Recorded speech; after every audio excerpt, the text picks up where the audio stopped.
Good evening, everyone. Warm welcome to you all on the fourth day of 7 days executive development program for you all as a freshly qualified. My sincere thanks to ICAI President C.A. Nehar Jambusaria Sir, ICAI Vice President C.A. Dr. Devashish Mitra Sir, our Central Council members, leadership of committee for members in industry and business, Chairman C.A. Hansraj Chugh Sir, Vice Chairman C.A. Durgesh Kabra Sir. This program has been developed by the committee for you all. As a brainchild of Chugh Sir and Kabra Sir, this has been a huge success. With your participation and with your encouraging feedback and comments. On LinkedIn, you all have been sending and putting wonderful comments and messages, which strongly demonstrate your wonderful communication skills. Today, we have 2 sessions which will help you to build communication skills and analytical skills. As a young chartered accountant, as a chartered accountant of the future, we need a balance between technical and non-technical skills. Communication and leadership are those 2 skills which are extremely important. We all know that in this era, in this world today, we need wonderful understanding of big data and analytics with high level of IT competence. Business acumen is another important skill. Critical thinking skills are another important skills. I have a message for you all. First message is that CMIB is having a mentorship and mentee program.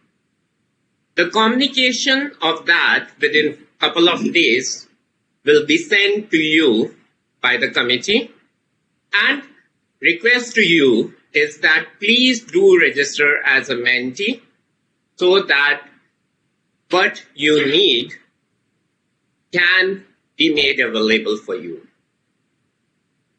Second psychometrics test will also be made available to you free of cost. The communication regarding the same will be sent to you soon. There were some questions regarding it, so the details will come soon to you. Furthermore, I had got a request from a couple of you, 2 students, Naman Jain and Shehzad, who have formed a Telegram group. And I encourage you all to see that if you wish to participate in that, please look for a group as CA Freshers March 21. Naman Jain and Shehzad Wadia, you had made a request to me. I think Naman and Shehzad may be here. And also reminder to you all for feedback. Emails have been sent to you. Whenever you find time, please send your formal feedback on the link made available to you. Communication is very close to my heart. Yesterday I spoke about communication. I shared a story. There will be some stories which I will share later because I do not want to come into the magic of what our learned speaker has to share. Before I invite our speaker, C.A. singer Raju, please allow me to introduce him. Singer Raju is a long-serving Toastmaster for past 25 years with unique registration number of 33333, 6 times 3. He loves competing in contests so much so that his wife has given him ultimatum that if he gets another trophy to home, he would be kicked out of the house. What does he do? Keeps them in office, but still does not stop competing. COVID-19 is a blessing in disguise for him as it enabled him to give sessions in 10 different countries and reach out to the people from other parts of the world. His hobbies are playing every game which has ball in it, and in free time as group CFO of a big holding company within Qatar. He is famously known as seriously humorous person, and his motto in life is to live life king size. He has conducted communication and leadership workshops for 3 large organizations in Qatar, which had been for their team members, which had been a very successful program. It has changed the way we look at communication. So please, let us give a virtual round of applause to our speaker, C.A. Raju, and help us welcome him. C.A. Raju, the floor is yours. Thank you. Thank you very much. Before I start my session, I would like to sincerely thank from the bottom of my heart the chairman of CMIB, Hansraj, and Deputy Chairman Durgesh Kabraji. I really love the strategic initiative that they have in mind for all the chartered accountants like you to spread your wings and soar high as far as the eye can see. Now, the way the program has been developed, hats off, sir, because you have covered all the aspects which is required for a budding chartered accountant. Now, as much as planning is important, implementation is more important. For that, I really would like to thank Pradeep, who, for me, he is like Amitabh Bachchan of Middle East and Africa. The only difference is Amitabh Bachchan is tall, he is not so tall. But he has beaten Amitabh Bachchan in one aspect. He appears in more news articles on the social media than Amitabh Bachchan. But I think he should be a role model of how we can soar high. And I would also like to thank C.A. Nirlab Bhatt, the chairman of Doha chapter, who has proposed my name for giving this presentation. Thank you very much. Yeah. C.A. Nirlab is here with us from now on. I missed to recognize his presence. Thank you, C.A. Nirlab Bhatt, for all your support, and a warm welcome to you. Thank you. Thank you, sir. Thank you, Regional Director, sir, and Singer Raju, sir. Thanks, CMI. And see, it's lovely. Now you can see the charming person, with his beautiful smile. That's what chartered accountants are all about. Now for you as an audience, let me congratulate you. I salute you for passing your chartered accountancy examination. That's a fantastic news because you have passed the highest level of test in your life. The advantage? Nothing is impossible for you. Everything will be a piece of cake. Once you pass your chartered accountancy, take it from me. Nothing is impossible. Remember this at all times. You have the persistence, you have the patience, and you have the dedication. Remember at all times. Now, I don't know about you, but I'm really super excited to speak to all the super achievers over here. It's my pleasure to share with you the communication skills I have learned. But before I start, let me tell you, I have one good news and one bad news. What do you want to hear? The good news or the bad news? Okay, let me start with the good news. The good news is, in today's presentation, I'm going to talk about practical day-to-day experiences which you encounter in your daily life. So this will actually make you introspect of what I need to do differently, what I need to do in a much better way. The bad news is, friends, no PowerPoint presentation today. Second one, I will not be giving you any tips, tricks, or techniques. I will leave that to Google. You can Google it all the time, no problem. I will not give you anything like that. The third one, if you think that my presentation is going to put you to sleep, forget about it.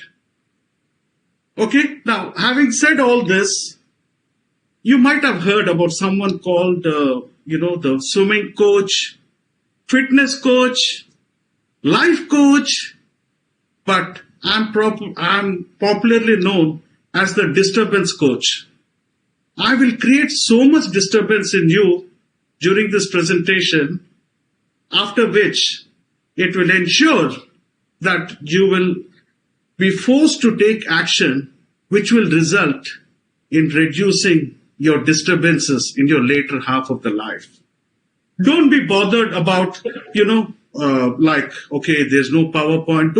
I will come back to you why I'm doing it like this. And as it was informed earlier, the presentation is going to be posted.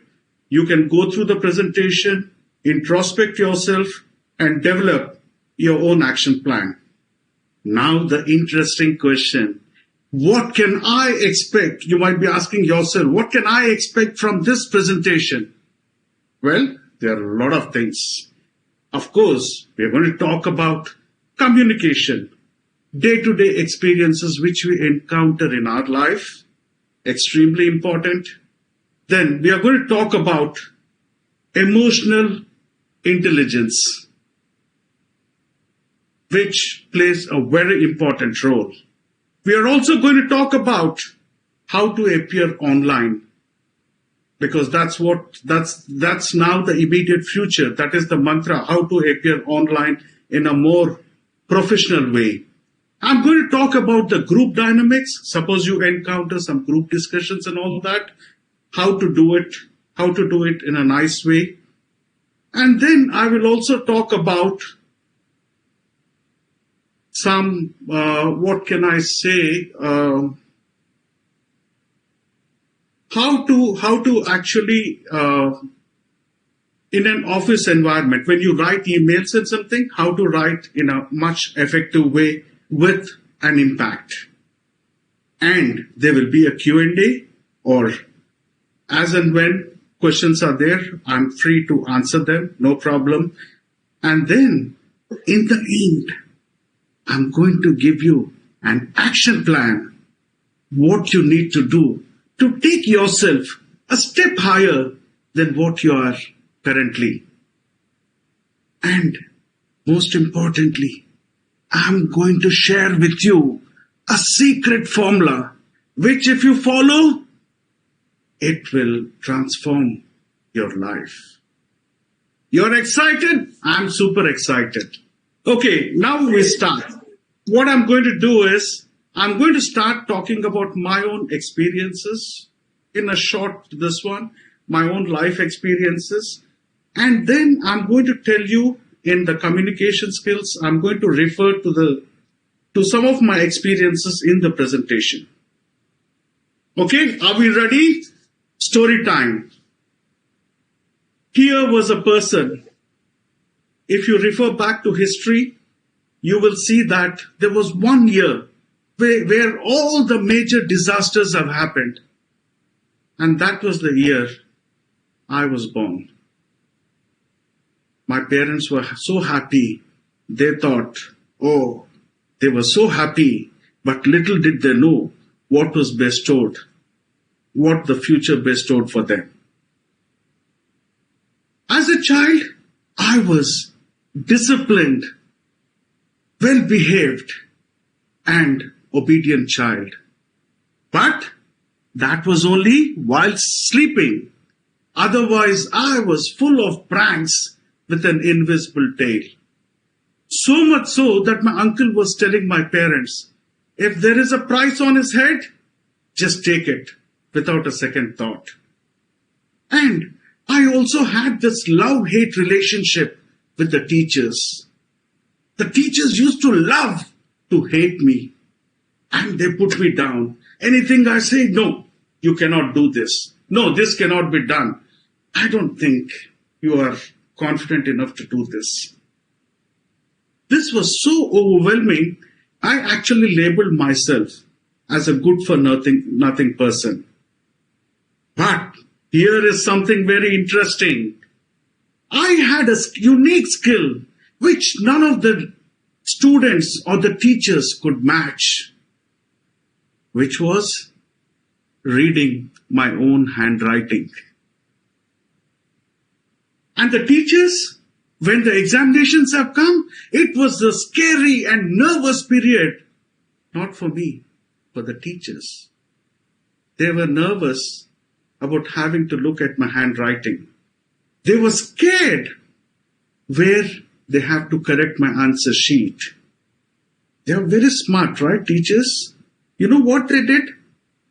They just put 35 marks, the pass mark, so that next year another teacher has to go through the same agony. That's why I was famously called as Raju 35. So originally I was a student with a science background, but so I thought, okay, let me join commerce so that I can write the entrance exam and spend more time. But unfortunately, the engineering entrance examination was an objective type where you have to tick up the boxes. So my handwriting did not work. So I gave up and then got into chartered accountancy. I cleared in first attempts. How do you think? Well, handwriting. This really played a very big role.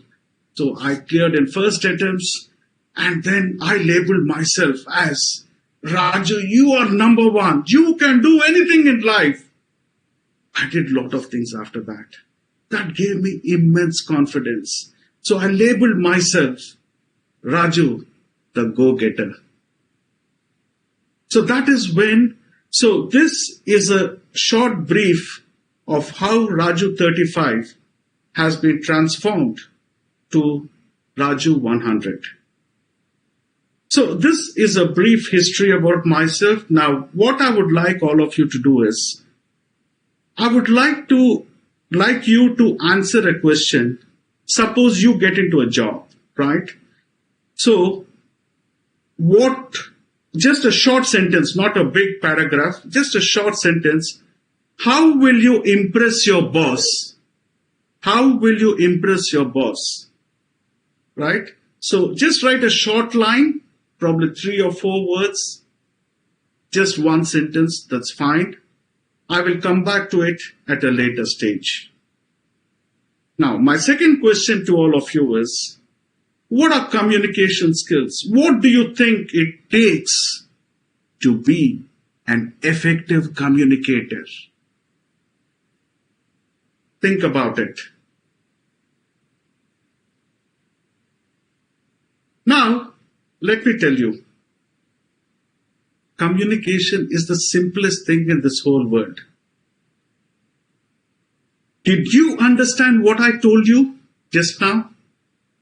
What it takes to be an effective communicator, right?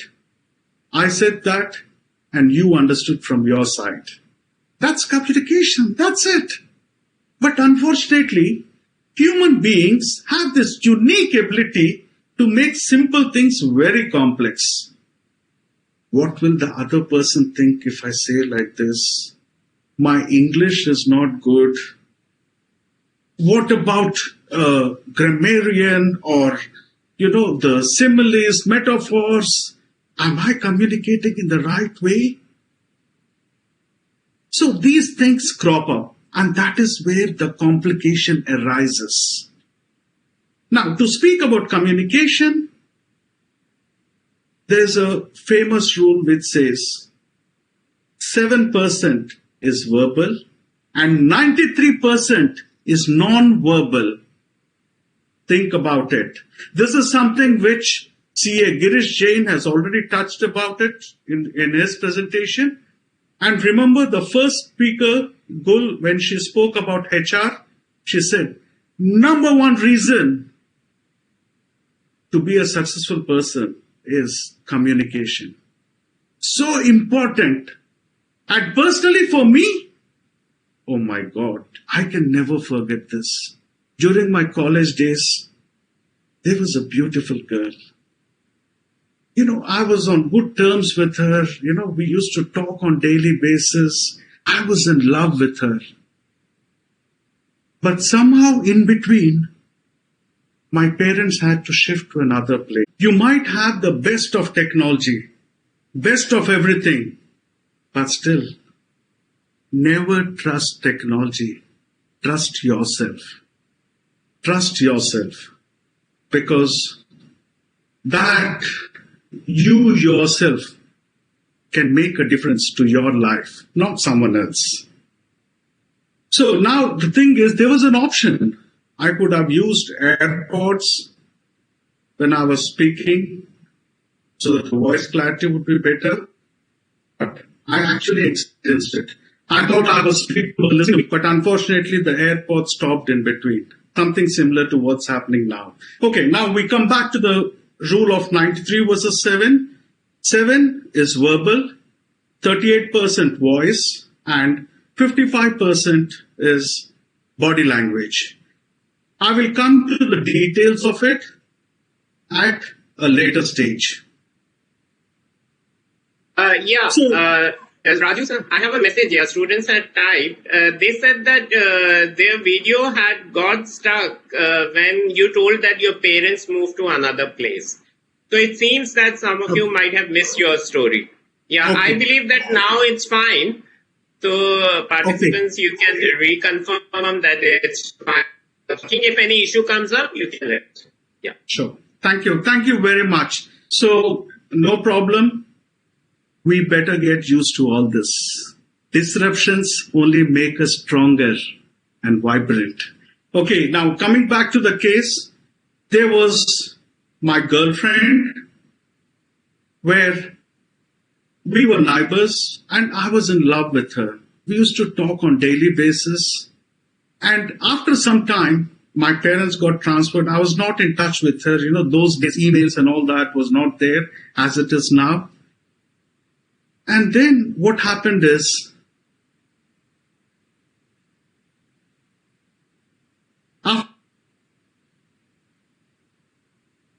you are an idiot. Why did you not tell this at that point of time? So remember, communication for 30 seconds. Raju sir, there seems to be serious issue with the connection. Because I'm getting messages. Devang, can you hear me? Yeah, video is stuck there. It seems there is a serious issue with the connection. Please check your internet.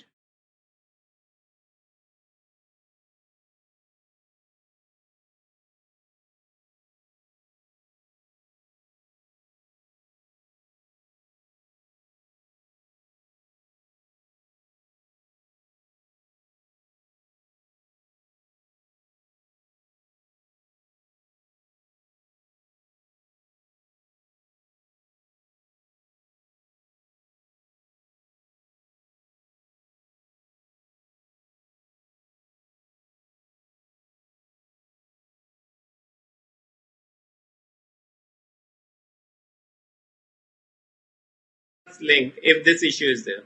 Yeah. Yes, Raju, sir. Carry on. Yeah. Okay, I would like each one of you to have an A4 size paper with you. A4 size paper, and we are going to do a small exercise.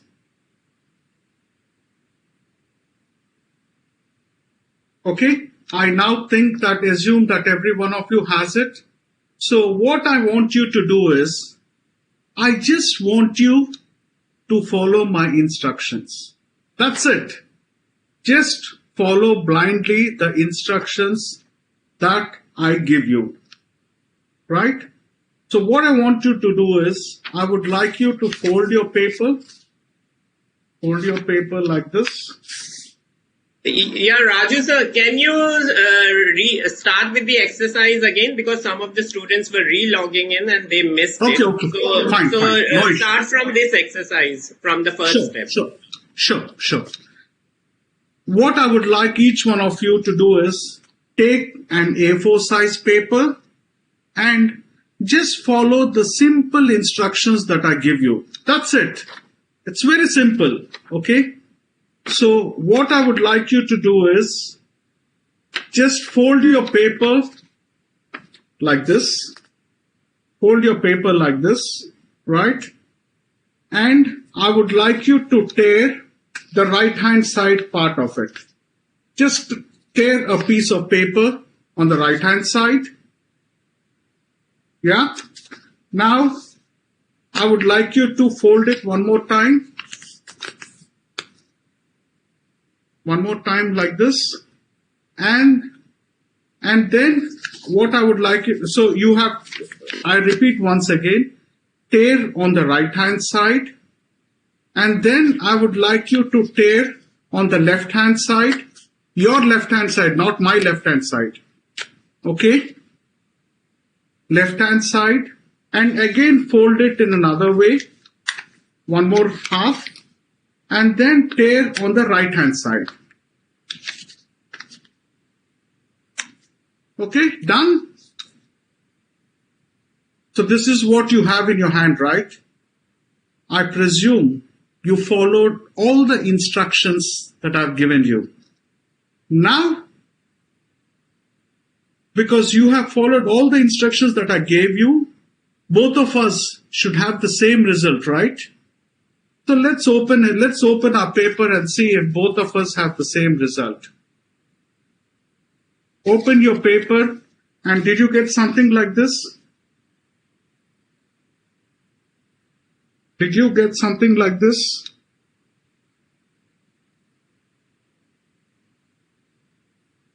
Okay. For those of you who got it right, congratulations. For those of you who didn't get it right, think about it, why you did not get it right. This is what happens. When you go and attend an interview, if you're nervous, if you're tensed, and the interviewer asks you about North India, and you keep speaking about South India, imagine the impression it will have on the person who is doing the interview. So the moral is, listen carefully to what the other person is saying. It's extremely important. Now, what happens if in case the person you did not understand? Feel free, tell them. Now in this virtual environment, you can always blame on the internet. The net connection is not working, that's why I couldn't hear properly. You have that excuse. So listen carefully. If you did not understand anything, repeat it and say that, is this what you actually asked for?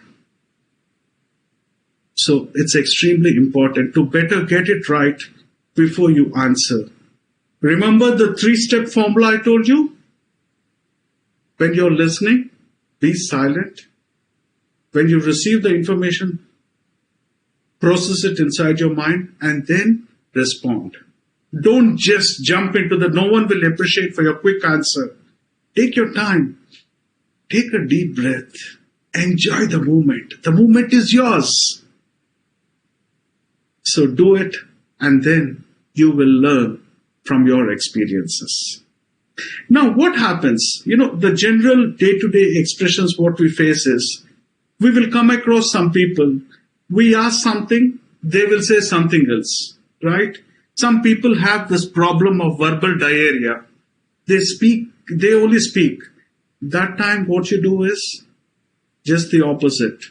Don't open your mouth. Okay. Yeah, that's it. Now he will speak for 5 minutes, 10 minutes, and he'll say, come on, let me see someone else. So don't respond. Now you will come across cases, some people will say, oh, during my times for 100 rupees, the whole family used to go and have dinner. Now why the hell, how is it relevant to the question you asked him? In that case, you say, okay. Just nod your head. Don't even open your mouth. Just nod your head, yes. So he will only get frustrated and he will leave you. So these are the techniques. And when it comes to the gestures, it's extremely important. I will cover that with an online environment, but physically, when someone is speaking, look straight into their eyes. And, show interest. It should come from within, not artificial. Like the film actress. No, I don't want that. People are extremely smart. The other people are always smarter than us. Assume that. And when they are speaking, look straight and ask the open-ended questions. Say that, suppose he is going to talk about CMIB conference, what's going on. He says, how is it? He was talking about each of the presentations and everything. And then you say, wow. So what recording has started. That? So what happened after that? Okay, great. Yeah, so what did you do? Like this, you show genuine interest when you're listening to someone. Once you do it, let me tell you, the other person will love you for life. When you speak, he will listen because you listen to him. Simple. You scratch my back, I scratch your back. That's it. That is the golden rule of communication. Ask open-ended questions. And the greatest strength each one of you have, your lovely smile. So don't keep smiling. Then he thinks, what's wrong with this guy? No. Just pause when he says something. Like keep the smile on your face. That makes a person handsome and beautiful. So remember these tips always, that these are the basic principles of communication. You show interest in the person, the other person will automatically show interest in you. Now, let me talk about the specific techniques I will not go into detail because we have a fantastic champion speaker, Nisha, who will be talking about speeches and Toastmasters and things like that. So I would not go into that, but I will give you broad guidelines in when it comes to, you remember I spoke about body language. In body language, gestures is not body language. Remember, don't confuse with gestures and body language. Body language is actually your movement. If I go back, if I come front, that is body language. How do you utilize your space? But in online, you have no other option, right? And when it comes to gestures, it includes your facial expressions. What expressions you put on your face? You're angry. You're happy. You're laughing. These are the facial expressions, extremely important in a virtual environment. So always facial expressions, keep smiling. Show the interest in what the other person's. And most importantly, look at the camera. Don't say, I don't understand what you're saying. The other person will get very upset because you're not looking at him. You're looking at something else. Don't do that. And hands, extremely important. Now, previous days, the HR people used to do this trick. either before the interview or after the interview. Thank you for attending the interview, because they're going to test it whether hands are wet or dry. Okay, that shows your nervousness. But now, unfortunately, that thing is out of the window in this virtual environment. But again, at the same time, don't make the mistake of, when you're presenting online, fiddling with a pen or taking with a paper or something. No, don't do that. Just express yourself. Gestures supplement your message. Wow, excellent, awesome. These are things, it creates greater impact when you're communicating with the other person. It enhances what you actually say. And be relaxed, be cool as a cucumber. So this is body language, voice. Now, when you are attending an interview, you have no other option. Just be cool as a cucumber. Keep your smile on the face at all times. And your voice should be audible. That's very important. Even if your picture is blurred, no problem. But voice need to be audible. What you do, test yourself much before. The free Zoom link is there. Just go in there or put on the camera, check your voice, check with another person whether it's working fine, and then go ahead.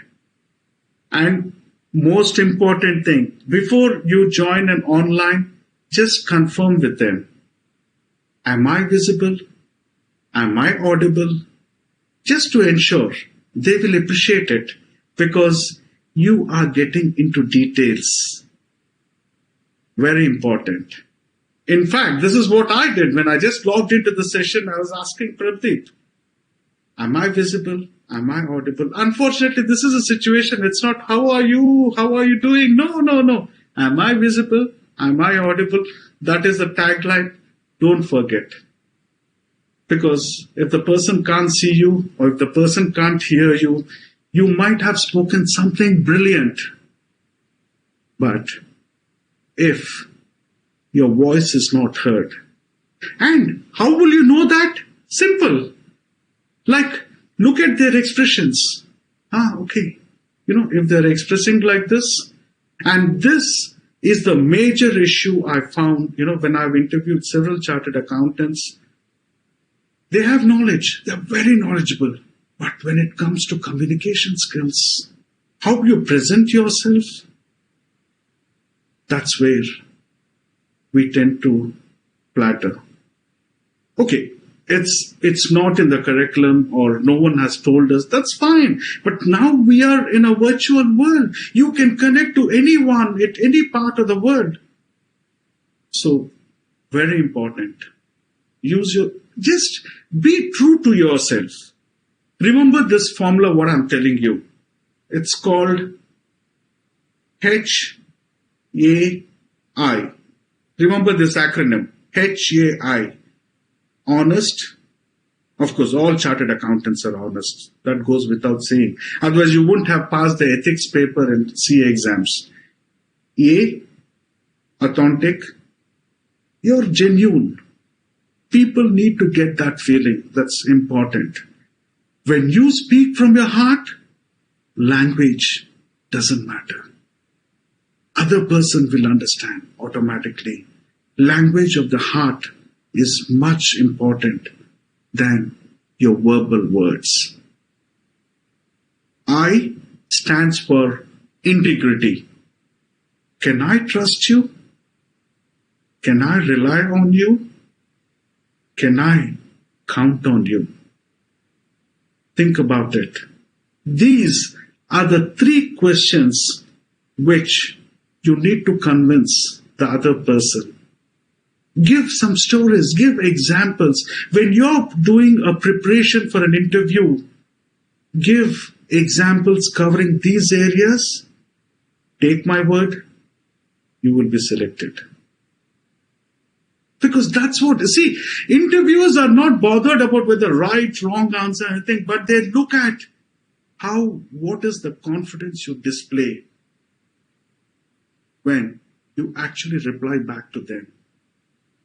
Ask yourself, it's extremely important. So these are the simple rules of communication. Now, anyone has any questions or anything? Pradeep, have we received it? Yes. We have, first I would like to share with you that around 10 students had shared the results of the exercise you did.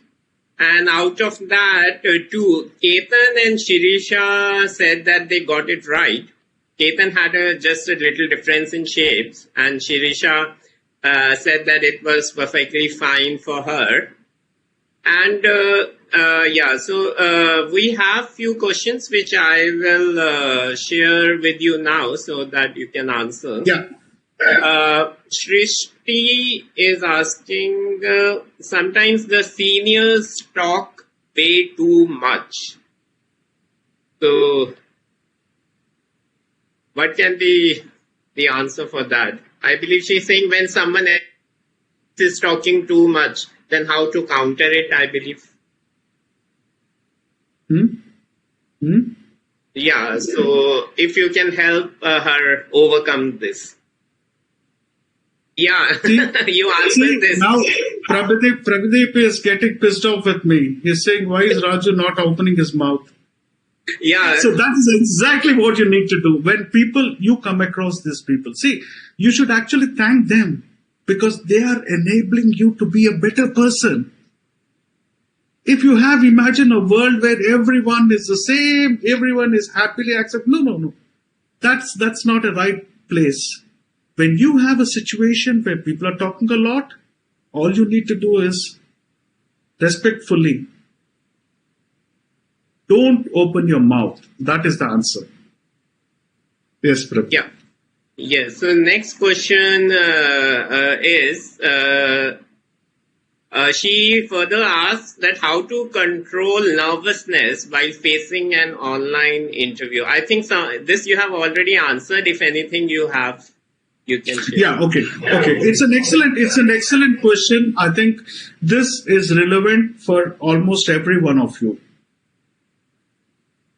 Now, I have been 25 years in Toastmasters. Now, today, I have given several speeches, but every time I give a speech, I cannot say that I don't have nervousness in me. But that is, the difference is earlier, the butterflies used to fly like anything, but now they fly in formation. It's a good energy. Now, will you tell me that today, when Rohit Sharma goes for batting, you think he's not nervous? He is nervous. First two balls, they are nervous. So, don't think that it's a bad sign. It's a good sign. But from your side, you have to be confident. How do you achieve that confidence? Practice. Do your background work. Extremely important. Find out. Now, if I'm today making a presentation, you think I just woke up and then said, go? No. I have spent 2 weeks' time on this presentation and seeing how best I can connect with the audience, how I can add value. It is important to have the nervousness, but keep the smile always on your face. That will drive away all your nervous energy. And be positive.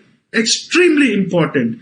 Be positive at all times, irrespective of the situation. Now, I remember something over here. Remember this quote. What cannot kill you can only make you stronger. What cannot kill you can only make you stronger.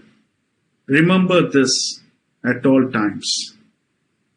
And it is those difficult situations. Now, let me give you an example. Today, whenever I face a difficult situation, you think I'll be depressed? No way. I will say only one thing. Thank you, God, because of making me a chosen one. because you had the confidence that I can overcome this moment. You have selected me. You have given this to me. Thank you very much. Remember this. Your life will change forever. Yes, Prabhadeep, next. Yes. So I would like to read out a statement of Anadi. He had given a compliment that, sir, it's so cool that I can listen to you for the whole day. So he is mesmerized with your voice. And right. So next we have a question from Govind. He has asked some technical question. He says that his screen is located down below the camera is located below the screen. So therefore, when he looks into the camera, it appears like he's looking upwards. So whether he should declare it to the interviewer that Okay, I will cover this point. I will cover this point during my how to present in an online environment. I will cover this point during that session. Fine. Yes, so Ketan is asking that he missed the word A. I think your voice was little low. He understood the meaning of A when you were talking about H.A.I, but he wants you to repeat the word. What A stands for. Okay, A stands for being authentic, being yourself, being original. That is what A stands for. Yeah, fine. Right, then we have a question from Naman. He says that how to get time in an interview how to get time in an interview if we need to think a bit about a technical question. Okay. Now, suppose I'm interviewing you. I ask you a question. What was the risk management techniques you used to enhance the corporate governance? Now, suppose if I'm appearing for the interview for the first time, that let's say I don't know about risk management, I don't know about corporate governance, but I will say that whenever you don't have an answer to the specific question, then what you need to do is, if suppose I'm the person who is being interviewed, I get that question. You know what I would say? Fantastic question, sir. Brilliant. I really admire the question. And generally speaking, these are very important today in corporate life. With the COVID situation, where things are going out of control, all organizations are adopting these strategies to enhance themselves. So did you notice something? I will also qualify it saying that this with my limited experience. I confess myself. I put a disclaimer. So what happens is, if you notice something, I spoke just in general, nothing specific. Because if you're not sure about it, don't be specific. Speak in general and say that, appreciate him for the brilliant question, have the job done. And the other half say, based on my limited experience, this is how I feel like. That's about it. And still, if he pushes further you on that subject, then confess that I just can't think about any specific instance which I can relate to it. So it's a win-win situation for both. So you have a disclaimer. At the same time, you're speaking something about it. That's much better than being silent. Yes, Prabhupada. Yes. Anadi is asking that how can we handle office politics? Remember my statement. What cannot kill you can only make you stronger. Thank all the politicians because they made your life more challenging. Because suppose, let us say, I'm talking to a guy whom I don't trust at all. Now that'll make me sharper. Every time I speak to him, I'll be extra careful. I'll be extra careful in what I will think 2 steps ahead. If I say this, what will he think? That's what I would do. But what I would say is always the golden rule which I followed right from my career, because this is what my mentor told me. When there are office politics, the worst thing to ever happen is taking sides. No. Second thing, never speak bad about anyone. Never speak bad about anyone. Because there's no one called bad people. Everyone is good. Always have that attitude. When someone says, listen, think about it and take action. Don't react to situations. Right? So, you are fair to your consciousness. Don't get involved in politics, but ensure that you brand yourself. Now, that itself is a big subject, which I don't have time to cover all this. But remember the basic rules. Never get into politics. Never take sides. Be true to yourself. That's extremely important. If you are truthful to yourself, you will have the courage to look directly into the eyes of the other person and speak with confidence. This will say more than 1,000 words. Yes, Prabhudeep. Yes, we are getting this question since many days. Yesterday also I touched upon it, that if I have done my articleship from a smaller place with less exposure. I saw Abhinav and some others have also asked this question again. So how to show our confidence, they are asking, in such scenario? Because I think this is troubling some of the participants a lot. So how to build confidence in these circumstances? Okay. Now, I can more personally relate to this example because I come from a small place in the southern region called Visakhapatnam. And I did my articles in Ferguson's in Bombay. After a qualification, everything, I joined them and I continued with them. And I faced the same situation. What happened is, I had an article student who was actually bossing around me because I always had that inferiority complex, that, okay, what will they think? What will they think? And, and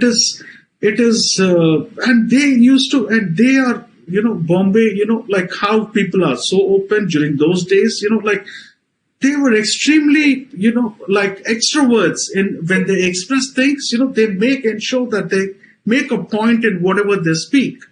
So I was like in a shell. First few months was a cultural shock to me.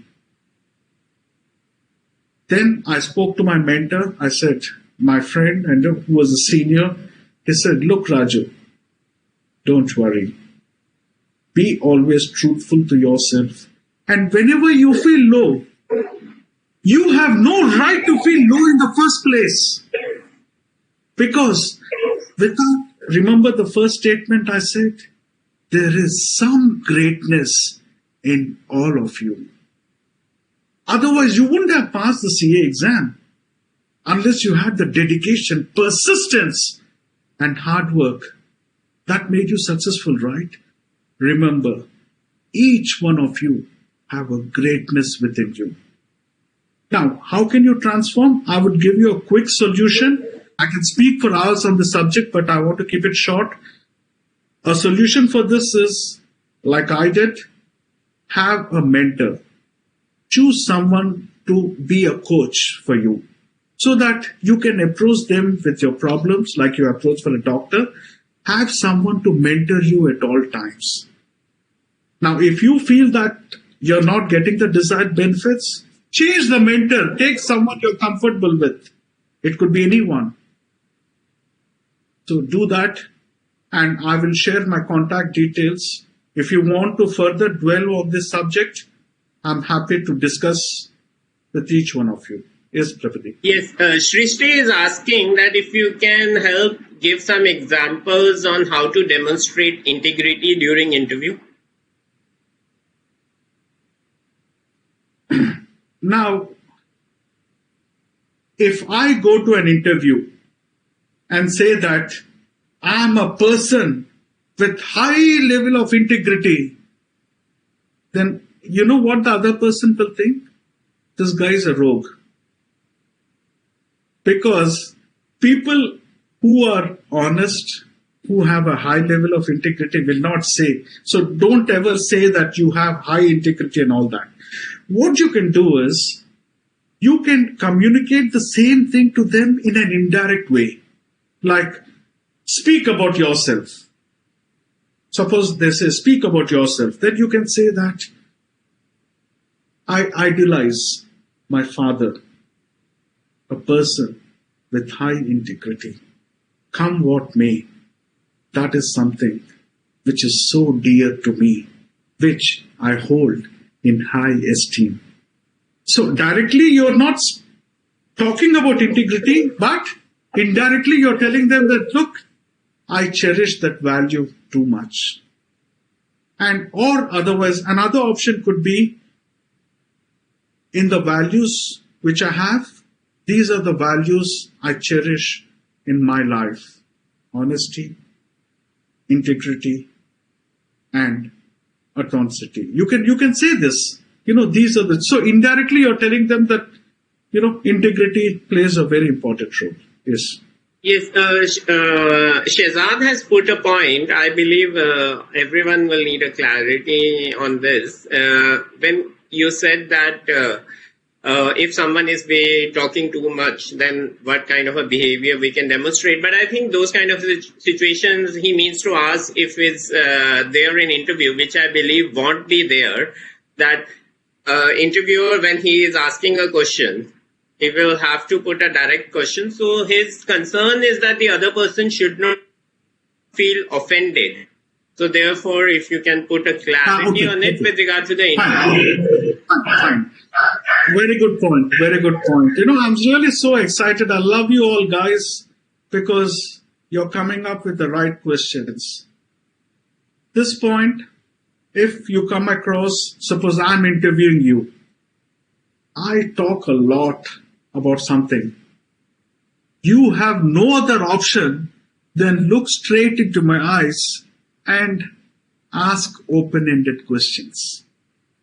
Listen carefully, especially when you're attending an interview. Listen to every word. Don't ever think that this guy is talking a lot. Because when you listen more, remember the earlier point I told you? When you listen intently on what the other person is saying, confidently, you can tell him your answer of whatever he asked you. So extremely important in an interview situation, nothing is long. And thank the person who speaks for longer time, because that gives you less is more. When you talk less with high value points, your credibility increases. Think about it. Yes, Pratik. Yes, Kunal is asking that if someone asks out-of-box question, it has been asked on the first day also, I believe, that if we do not know the answer, then how to handle such situation? Yeah, very good. Good question. Suppose someone asks you about out of the box, which is out of blue. He asks you some question. Suppose he will tell you that, what can I think about, something which is not relevant at all, and suppose he will talk to you about importance of financial reengineering. Let's say, you don't know anything about it. So if I was asked that question, I don't know anything about it. You know what I will do? I will tell them, excuse me, sir, it's a nice question, but I just want some more clarity on that financial reengineering part, from which perspective it has to be spoken about. Be frank, be fair, be honest. Ask them. They will appreciate you. But remember, when you're asking, just keep a small smile on your face. That will make you more receptive. I hope I've answered that question. Thank you. Thanks. Manisha is asking that whether we can use hand gestures in an interview, because she says that when she uses hand gestures, her confidence comes up. So whether she can use that in an interview. Exactly. Use hand gestures, and remember, when you're using your hand gestures, it depends on where your camera is focused. Now, if you raise your hands above your shoulder height, that means you're saying something very important. And remember, never show the finger. It should never show a single finger. No. Always, it should be open palms. Open palms, extremely important. When you're speaking, just use open palms. And always, I would say that, okay, I will cover that when I'm covering about how to present yourself in an online way. I will cover that at that part. Yeah. Gestures, Yes. good. All right. Smriti is asking that if my communication is not so good, will I still get a job? I think this is also troubling some candidates. So it may be relevant for those who feel their communication skills are weak. What is her name? Smriti? Smriti. Smrati. Okay, Smriti, let me tell you one thing. Remember the time when you got angry with your friend. Now, how was your body language at that point of time? You are all over the place. You are so boisterous in whatever you said. These are our natural expressions. Every person is bound. When he feels strongly about something, he will deliver it with confidence. So remember, don't think you are less than anyone. There is a greatness in you. Discover it. Like how to do it? Simple. Whenever you talk to your people, whenever you talk to your friends, you talk to your parents, you talk to anyone, be very conscious about how confidently you're presenting yourself. How confidently this will help you during interview time. Now, I will, in the end of my presentation, I will be talking about an action plan, what you can do to ensure that your communication reaches the next level. Again, as I said, practice, practice, practice. How do you practice? I will come to it at a later stage. But remember, you are second to none. I see a great person in you. It is just that you need to get that skills out of you. That's about it. Yes, next one. Yes, Raju, there are almost 30 questions to be answered, and we have just 20 minminutes left. Okay. I think you What I will do is some part. I will try to combine those questions and then give you those maybe Sure. 5-6 questions. So what I will do is I will cover the major parts, right? And then in the end, I will be sharing with you my contact details. You can get in touch with me. And this is a promise from my side. I will reply to each one of you with detailed answer. Okay? Now let's go ahead. Now the next one comes how to present yourself in a virtual environment. Very simple. There was one question which said the camera is in the bottom. You are my friend. Even I also have the same problem. My camera is down. So earlier what I used to do is I used to keep a raised platform and then keep the computer on it, and I used to sit like this, and it used to be. So this is what I do. I actually have a webcam. Buy a webcam. It did not be too expensive. You can then that's what I'm doing right now. I have a webcam. So you can put it in the USB, your webcam, you're done. The most important thing is whenever you're speaking, look straight into the camera, and your eyes should be almost at the same level as that of the camera. Extremely important. Look at the camera, not this side, that side, in an interview situation. Second one is lighting, the background. Background, you should not have a situation where you are attending an interview, there are people going down, or you want to show off your living room or what you have. No, no. Background is, do you see, look at my background? It's a plain background. So what happens when you have a plain background? The focus is on you as a speaker, nothing else. Some people make the mistake of putting some dark curtains and things. No. Now, if you want to appear more professionally, here is something you can actually do. Take a parrot green cloth, and spread it over in the backside. You can put some clips and all that, hang it. And what you can do is you can have a white virtual background. Like, Pradeep is having, right, ICAI background. Or Nirlap is also having a sky blue. Blue is my favorite color. So, you can have this, and then in the Zoom, if you click that I have a green background, then you will get a perfect, the focus is on you as a person, which is important. The third common mistake is lighting. When it comes to lighting, remember, always have a white light. White light. That's not the yellow light. It should be a white light. And ensure that if it's a natural light, nothing like it. But in case natural, like in my room, I don't have the natural light. So what I do, I put a light in front of me and 2 lights in the side so that I'm visible as a speaker. So just follow these 4 steps. That's about it. And it should not happen. What I would generally do is that I would, from my waist, this would be an ideal position. That's it. They don't need to see full length or anything like that.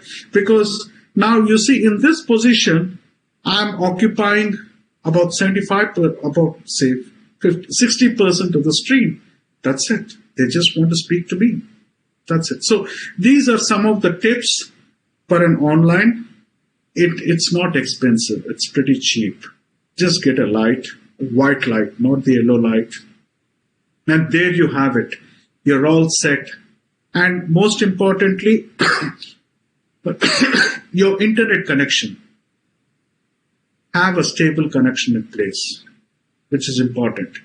And as a backup, you can probably have a mobile data. In case for some reason you're logged out, you can always log in from the other one.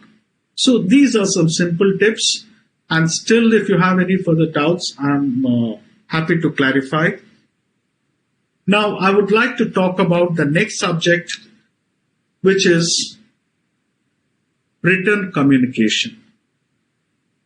Written communication. Very important.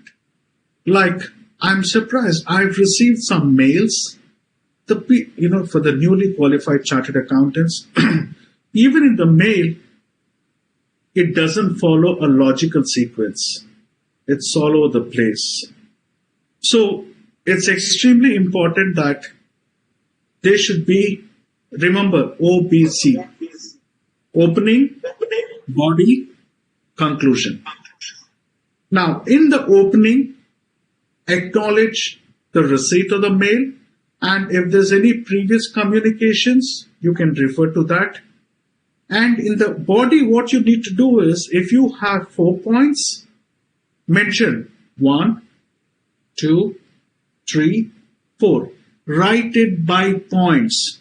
Don't write paragraphs. Because when you write it as points, suppose the other person did not want to reply on 2, 3 points, what he will do? He will give a general reply. So, it's extremely important that put bullet points, various points. So you can, in your future communication, you can refer back to, okay, I don't understand the point number 3. You have a reference. And then at the end of the email, remember, it has to be positive and with some action which is going to be taken. Very important. Remember this when you're writing an email.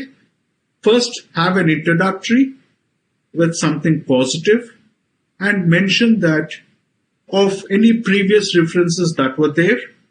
And then write in bullet points 1, 2, 3 what you have to say.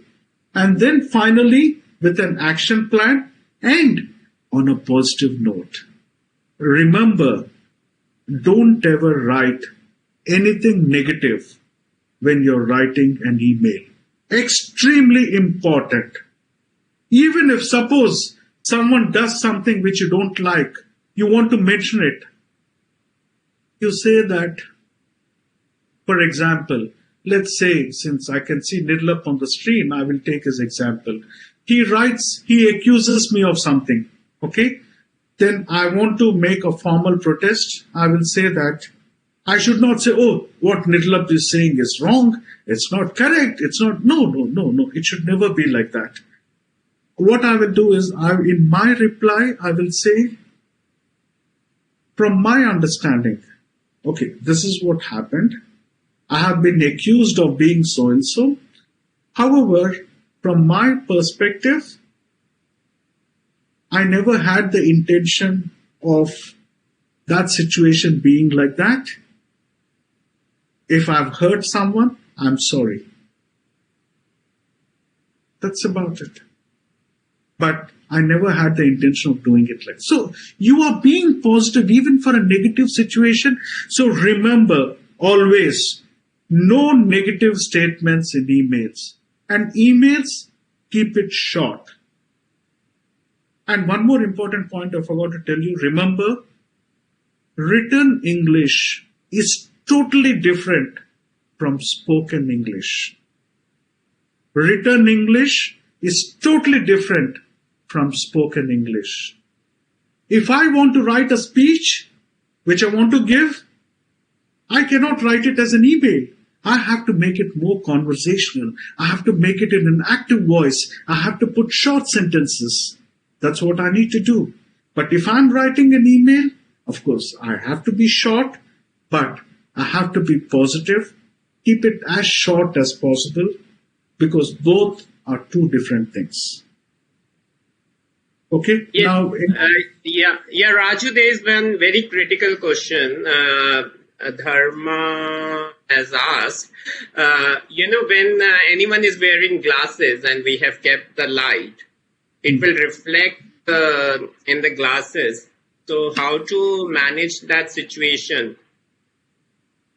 okay. Now the question I ask you is, do you see a reflection in my face? Yeah, I think it's there on one of your eyes is one light we can see. I think Nirlip also can tell if he can see. I think sometimes, it's there. Yeah. It's there. Yeah. On your right hand side, sir, it's there. Right. There's a glare. Right. So what I would say is that even if there's a small reflection, it doesn't matter. You're not going for a marriage or something, marriage proposal or something, so don't worry about it. What's important is, are you visible? Are you audible? That's it. Forget about the small things. Okay. Now, the reason is that, let me tell you, if suppose, do you see the light now? No, we don't. See? That's what happens. It's so easy, click of a button, on, off. If you feel you're not, connect with your friends or someone. If he says that, no, this is very distracting, thank you very much. Do I look better now? That's what you need to ask me. So you look better earlier.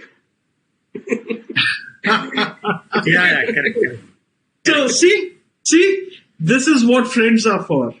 Friends are there to help you. And remember, communication works for those who work towards it. Communication works for those who work towards it. Yes, any more questions? So what I wanted to share that, our participants do not need to write you because I have all the questions with their email IDs. So I will pass it on all the questions to you. And in fact, I think you would be able to combine and answer some together or put a paper. So I would like to say to all that your all questions will be answered. It's important that we have just 10 minutes left. Some of the critical things you might have to share, Singha. So Yes. You can share that and all the questions will be answered. All who want to put the questions, they can continue putting their questions and it will be answered to you subsequently. Yes, yes. Now I come to the group discussion. They are very group discussions. Suppose you have to be involved in a group discussion.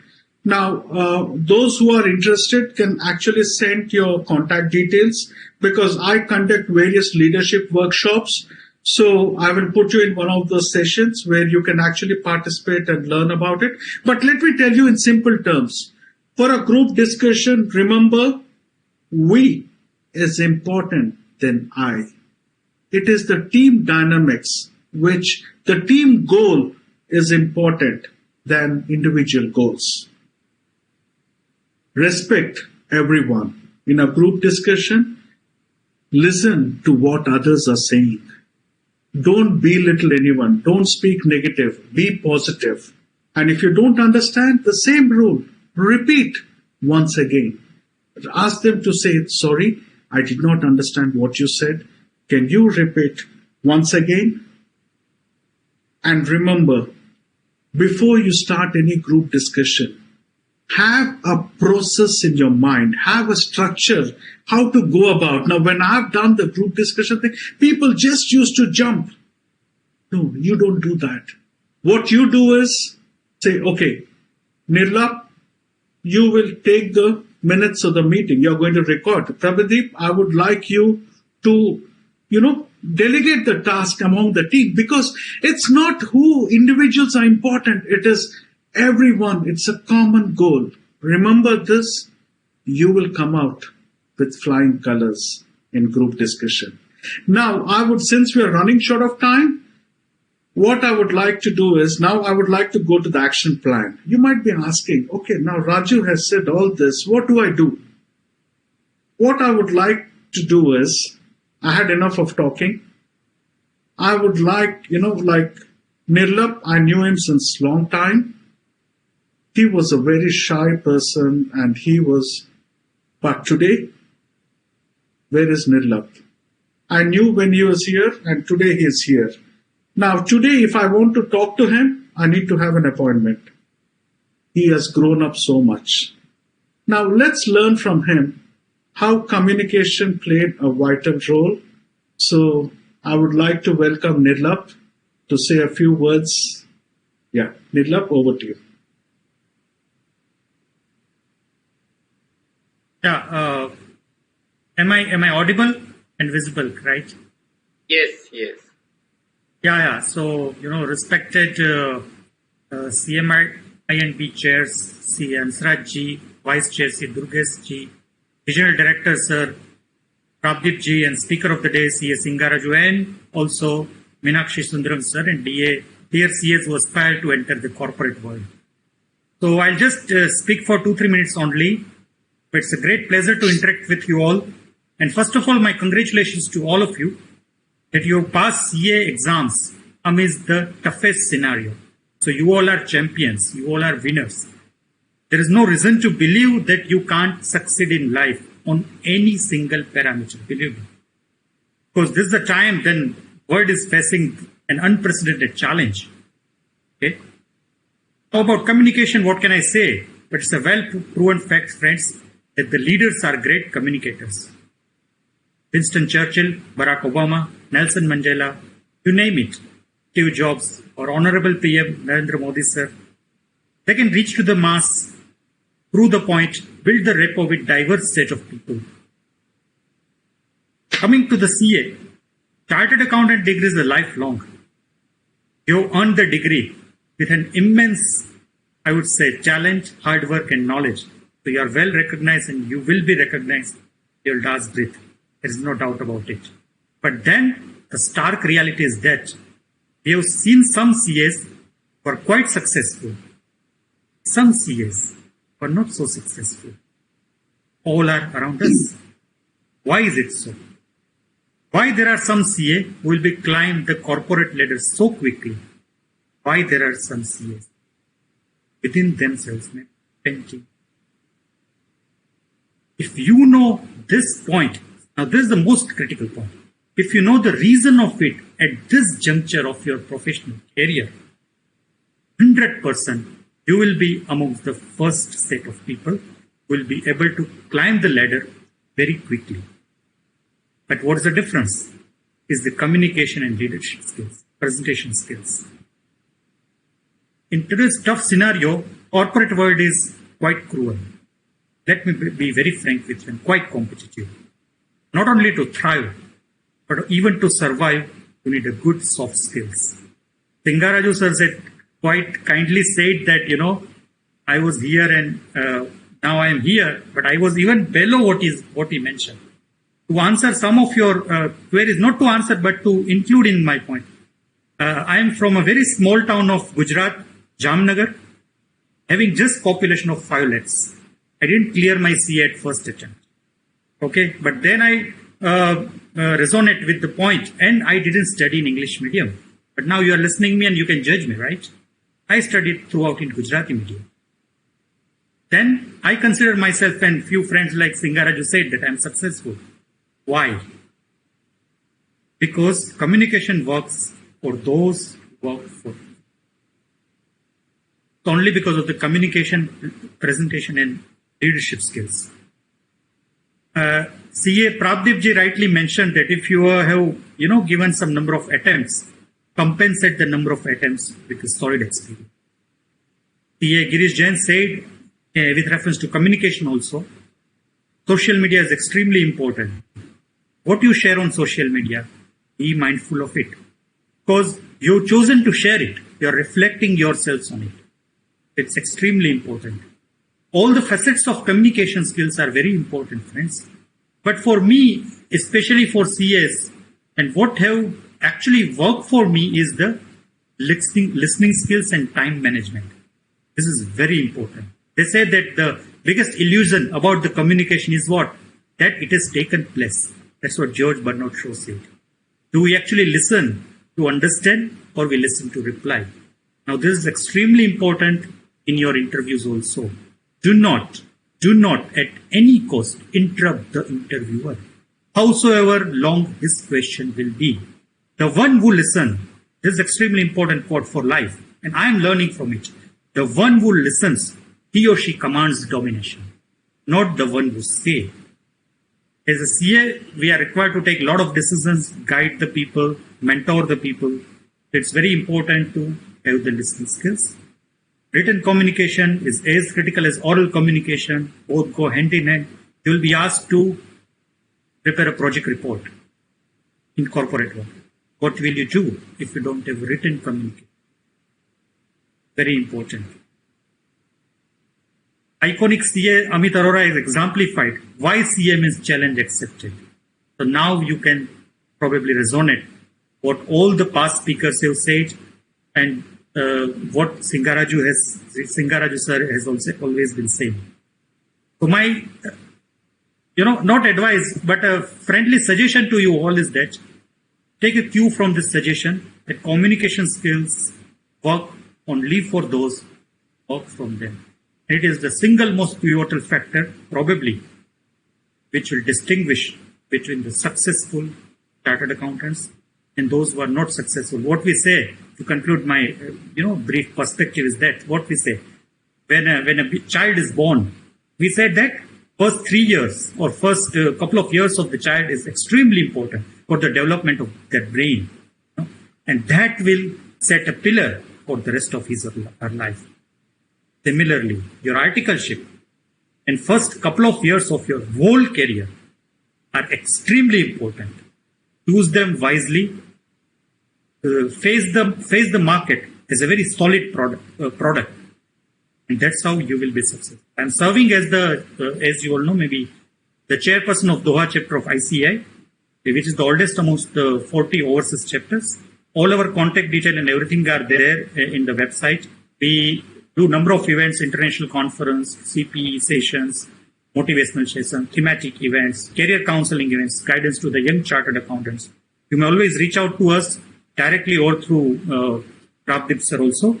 And I am speaking in front of you because of communication skills and also because of the solid vision which is led by CMINP and executed by Prabdeep sir. Hope it helps. Over to you, Singha sir. Thank you very much, Nirlab. Thank you very much, Nirlab. Prabdeep Saab, I would like your... Yes, sir. I would like your permission to extend my time by 10 minutes if possible, because I wanted to do justice. Yeah, right. We will ask Sundar. Sundar, will you be able to show your skills to manage and finish in 10 less minutes? Because there may be some crucial things which I think Mr. Raju has to share. I have no problem. I can combine. Fine. So, Sundar, Raju, so I have one question which Srishti has reminded me, and it's very critical, I believe, for everyone, is, the voice of every individual is different. You said that you participate in many contests, you won many speeches. And there I feel that if a voice of a speaker is mesmerizing, then half of the battle is won. So therefore, Srishti wants to ask that if we have to improve our voice for communication, are there any exercises which you can recommend, which we can do so that our voice becomes better? Okay. Now, as I said, I can do a one-day full session just on voice itself. But unfortunately, Sundarji ab ati sundar hai, kyunki you have given me 10 minutes. And Prabdeep, I don't have much time, but there's some important points. What I will do is I will share, you can get in touch with me, my contact details, and I will tell you detail about how you can do it, but basic thing remains the same. Not everyone is the same. As you have 5 different fingers, everyone is different. What is your strength? And what are the areas you need to work on? Remember, embrace your strengths and work on your weakness. You are bound to be successful. For the voice, as long as you're truthful, as long as you can connect with the other person, your voice will be fantastic. But I will get in touch with you separately on this subject, or I will communicate. Now, let me tell you a few concluding points. I mentioned about action plan, right? Action plan, most important, as you have heard from Nirlabji, that you need to have a mentor in place, someone who can guide you. You don't need to make the same mistakes. That's important. And then the second most important thing is reach out to people. For me, COVID-19 is a blessing in disguise. It enables me now 24 hours in a day is not sufficient because I can attend many programs. Enhance your skills. Ask yourself this simple basic question. Is the action of mine enhancing my career goals or not? If it's not, drop it. If it is, go ahead with it. Remember, always reach out to people, reach out to people. Even today when I make a speech, I just go to 5-10 people, I contact them, take their assistance wherever possible. And third one, important one, practice, practice, practice.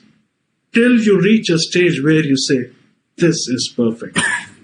Nothing beats, there's no shortcut to success. Even if you fail, you still have learned anything. And the fourth important thing is stay positive at all times. But don't be positive, stay positive. It's extremely important.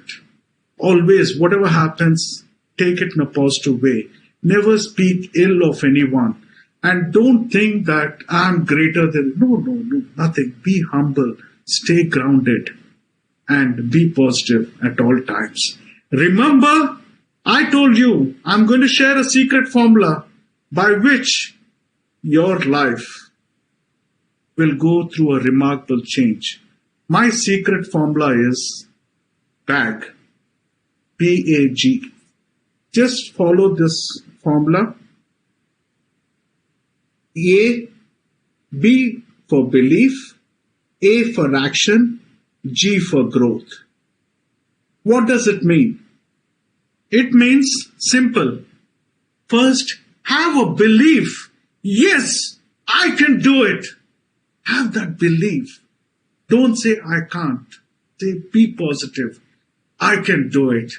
When I can do it, then once you have the belief, then take the action.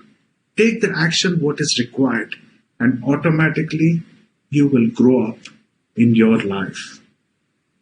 This is very important. And remember one more thing. This belief is not something which is, now after 1 hour, I might come to a belief that I can't do it. Fair enough. But remember, it's not permanent. It keeps changing. So always remember the back. Have a belief. Yes, I can do it. And then action will automatically follow, and that will result in your growth. Now, I would like to end this session with 10 most powerful 2-letter words. Remember this at all times. Happiness, sadness, whatever it is. Remember this. Write it. It's a big thing. Put it in your room where you can have a look at it. 10 most powerful 2-letter words. If it is to be, it is to be me. If it is to be, it is to be me. Write it down. Remember. Because, ladies and gentlemen, there is a great leader, a great communicator hidden inside each one of you. Practice, recognize it, and join some institute called Toastmasters, where this is what we do day in, day out. Ultimately, there is a purpose in your life. You are there to make difference to others. You can do it only if you are a good communicator. And remember, if it is to be, it is to be me. Over to you, Prabhadeep. Thank you so much. Thank you, Raju. We have Nisha also here today, who will be coming tomorrow. Nisha, would you like to share anything about what our participants can expect from you tomorrow if you are here? Yeah, I'm here. I was watching Chartered Accountant Singa Raju here and was taking down all the points because I really like that 10-point tools that he gave. And yes, tomorrow I will be, highlighting on certain aspects of communication that includes public speaking also. So I think some of the points Singa Raju has already covered, like body language and all, but I will be explaining it in an elaborate way, and will be giving some techniques and tips on how to make public speaking easy and progress in their careers. Yeah. Thank you so much. Nisha, just one point is that make sure to stress on the voice, because I think many people had a concern for that. Voice, how do they improve their voice? Yeah. Sure. We'll do that. Thank you. Thank you. Yes.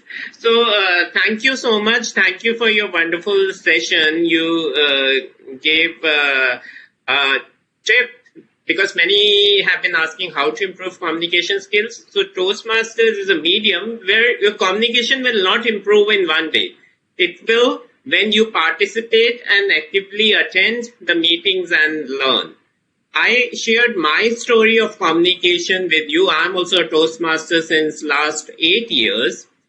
Even though I got to know about Toastmasters in 2007 here, but I did not join. 2009, I attended a meeting. I did not join. 2010, I contested in one elections, lost. I got down from the stage.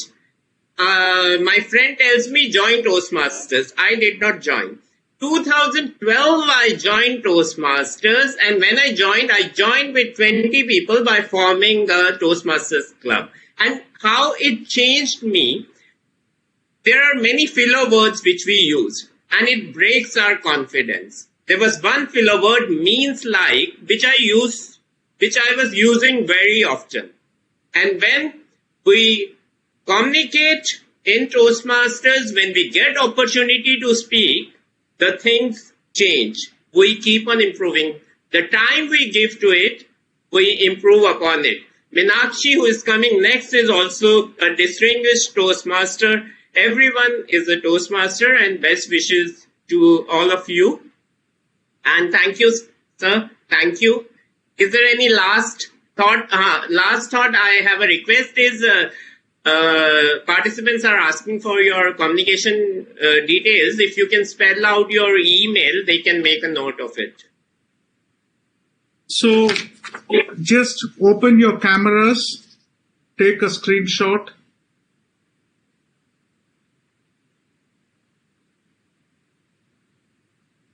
Is it clear?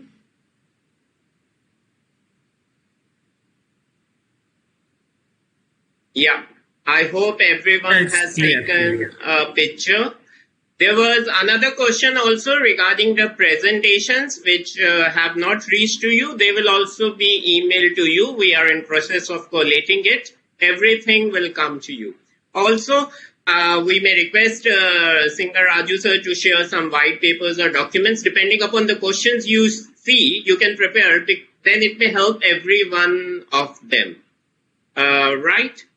So thank you, sir. Allow me now to introduce our next speaker. We are 13 minutes late, and apologies to Meenakshi.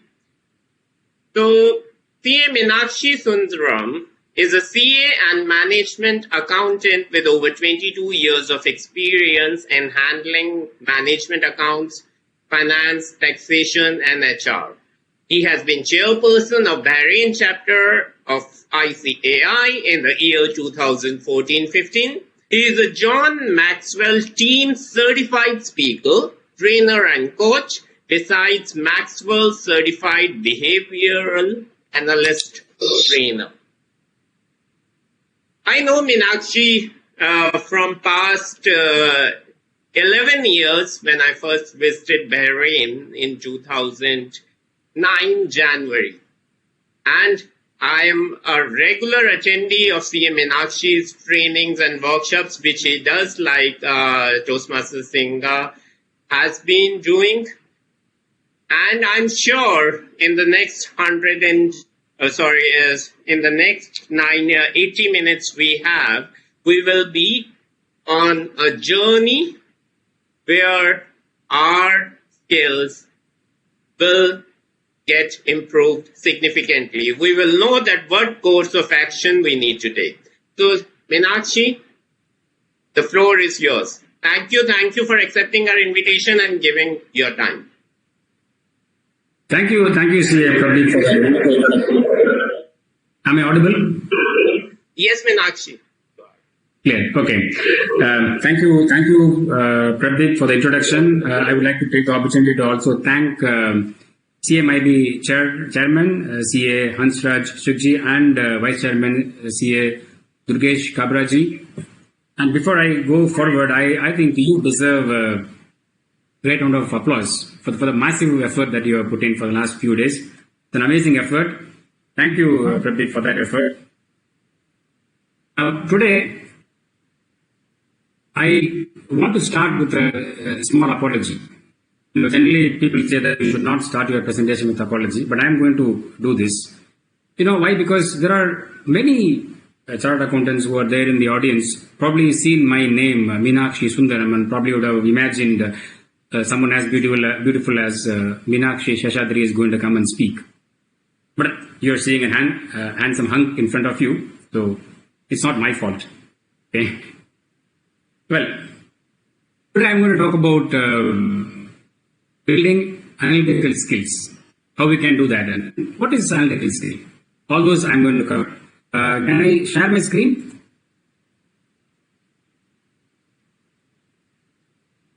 Yes, Meenakshi, you can share. Yes. Yeah, fantastic. But वो थोड़ा mentorship में cover किया था. Okay. Is it visible now? Yes, Meenakshi, it's fine. Okay. Yep. So let's start. What I'm going to cover today is what is analytical thinking, analytical skill, and why is it important? A framework for analytical thinking, psychology and analytical thinking, how to develop analytical thinking, and of course I'm going to summarize all the points that we are going to discuss, and all in the time that available to me. Before I start, I want to start with this. What is analytical thinking?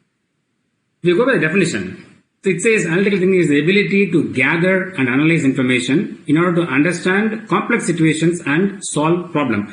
So if you see, I have highlighted certain words. Meenakshi, Meenakshi, I think there were some connectivity issues earlier, but now it should be fine. I have got some comments. So you just also ensure from your side, your voice is on a little higher side, so that even if a voice is breaking, it reaches out to the audience. They can hear. Okay.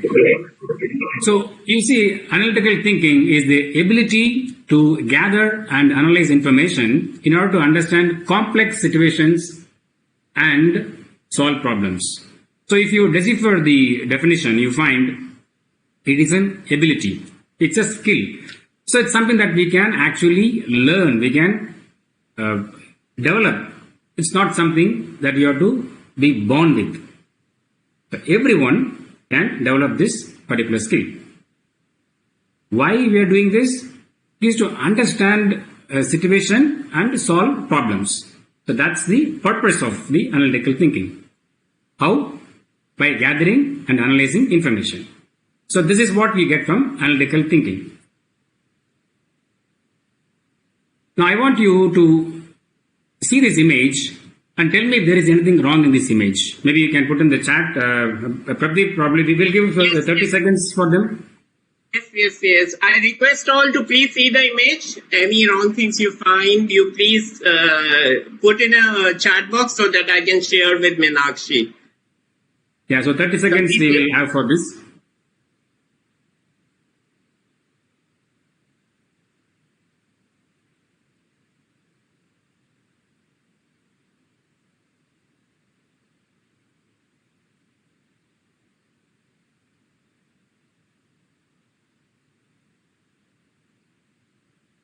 Are we getting any response? No response yet. Request all, please see the image carefully. Come up with your responses. Yeah, if you find nothing wrong, just say nothing wrong.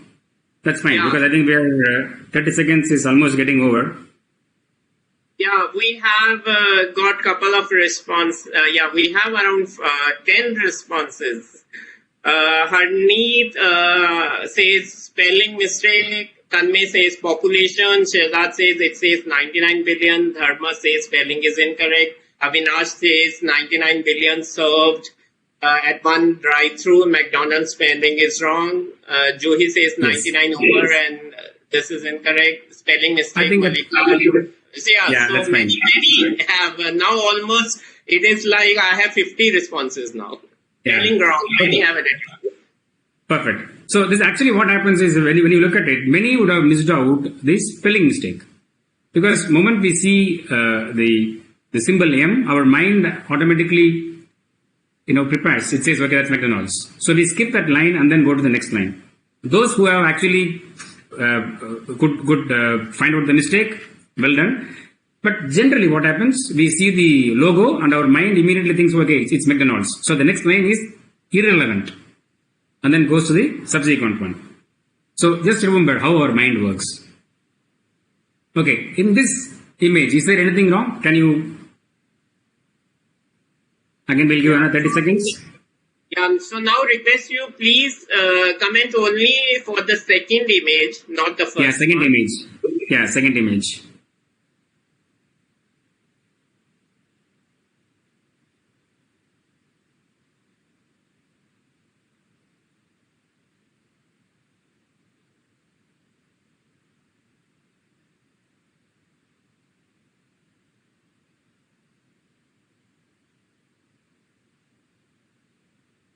I think 30 seconds over, but maybe we can wait for a few more seconds. Any response Yeah. so far?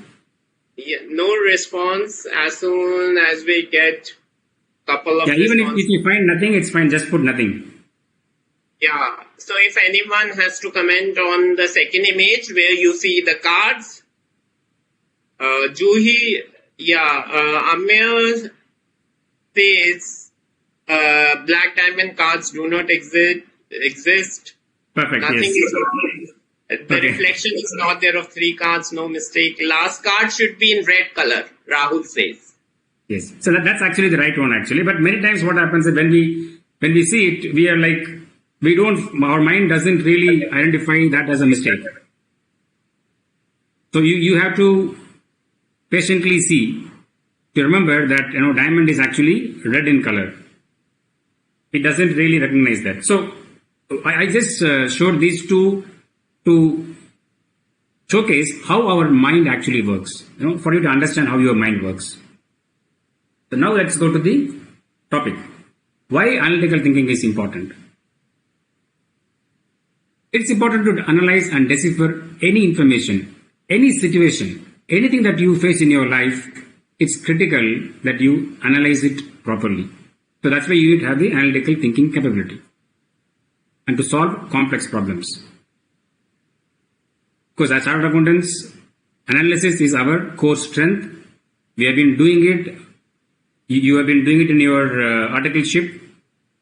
But still, this analytical thinking, what I'm going to cover, is nothing to do with our financial analysis. It's something to do with how we can apply in our life. We talk about problems. How do we normally solve problems? Let me play a small clip. Pradeep, just tell me if the audio is heard. No, not yet. Audio is not clear. No, it didn't came.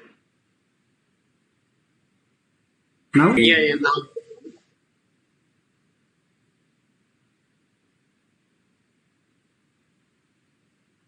It's 100%. Yeah, it should be a problem. Anyway, let me again play. Yeah. Mr. Bean, of course. But why I thought I would play this particular video is because many times in our life we solve problems like how Mr. Bean was solving the problem. One solution leads to another problem, and then we run around trying to find a solution for that problem. Like when you see Mr. Bean trying to sharpen the arrow, if you thought of your school days where in the last minute you were trying to sharpen your pencil for the exam, then you know what I'm talking about. So the problems when we're trying to solve, we need to be well prepared. So analytical thinking capability comes in terms of understanding each and every step properly. So framework for analytical skills: problem, hypothesis, facts, analysis, solutions. So this is a framework generally we follow for each of the problem solution situation. Talking about problem, as an auditor, your job is to find problems. But as you finish CA and you get into your practice or you get into your industry, whatever it is, you're going to be actually filled with problems in front of you. Problem is going to find you. So you have to find a solution for each of these problems. So problem identification, there are a few techniques that you can follow. One is benchmarking, which some of you would have done it in your audit. You try to compare what is the industry standards against what the particular company is doing. So benchmarking helps you. Performance analysis, current year, previous year, current year budget, what we do in our this thing. KPIs. KPIs are again a big indicator for problems. SWOT analysis, strength, weakness, opportunity, threat. that again, every weakness is a problem. Complaints, surveys, interviews. Now, when you're working, of course, every complaint you receive is indicating some problem. Surveys that you send out to customers or you send to your employees, that is going to give you an indication of any problem that is existing. Interviews, which you are actually going through, is going to indicate there is a problem. Because every interview that you fail, you know there is something that is lacking and you have to identify, understand and work on it. Questions that we generally ask for defining problem: who is causing, who is complaining, who is impacted. Now, impact is something that as chartered accountants we all understand very clearly. What actually are the symptoms? What is the impact? Where is it happening? Where is it impacting? Because where it's happening may be a different place, but it may impact in some other place. When onwards the problem is happening? Why is this happening? That's a very, very important question to ask. How are people handling this now? The problem may be in place for quite some time. As you go and work in the industry, you will realize that there are always problems. And we find ways of managing the problem, which are basically short-term solutions. We also sometimes call it as jugaad. But we live with that. So how can we solve it? So there are a few techniques that you follow to relate problem to the cause. So root cause analysis methods, 5 whys. This is actually a famous method by Toyota. This is also used in personal life. I'll show you how you can use it in your personal life also. Keep asking questions. Why? Of course, kids are masters in asking this question. And if you have had any conversation with kids, you know how irritating it is actually. But if you want to apply in your life, this is a fantastic tool. Fishbone diagram is another technique that's being used to identify the root cause. Process mapping, I'll talk about it as we go along. I just want to play this video for 5 whys, just to say that how 5 whys can also be applied, but I hope the audio is clear now. Is it no? No, Meenakshi, audio is not coming. Yeah. I think I have a problem with the audio because this. Then I will skip this particular video because this is. Yeah, when we checked it yesterday, it was working fine. Absolutely, but I don't know why the issue is there. So better to skip. You can explain it, I believe. Yeah. This is okay. This is not required actually. This is only just a funny video. So we'll skip it. Actually, we'll go to the main aspect of 5 whys. How to use 5 why? I want to use this technique for. Because most of you are actually fresh and you are trying to look into an employment opportunity. So I thought I will give an example of how you can apply 5 why from that particular perspective. So, for example, I saw in chat box, many people are asking that I want to join an investment bank. So I want to join an investment bank. And the question is why? Because I want to learn investment banking. Why you want to learn investment banking? That's the question. I feel it is real value adding field. Well, why do you think so? Because investment bankers decide which sector or company to invest their money, because they are the people who move money from one place to another. So they decide where to invest. Okay, so why do you think that is important? Because I feel when I become an investment banker, I can invest in companies that add real value to the world economy, not just increase their valuation. Okay, why you think that's important for you? And I hope if you remember CA Amit Arora's presentation, I am trying to link the purpose statement to that. Because this world deserves good companies that care for ESG, environment, social, governance. So that this becomes a purpose statement for you. So in personal life, the 5 whys can be applied in this manner. To get a personal, why you want to do something. To go deep into your heart and get an answer for yourself. This is a framework for understanding cause.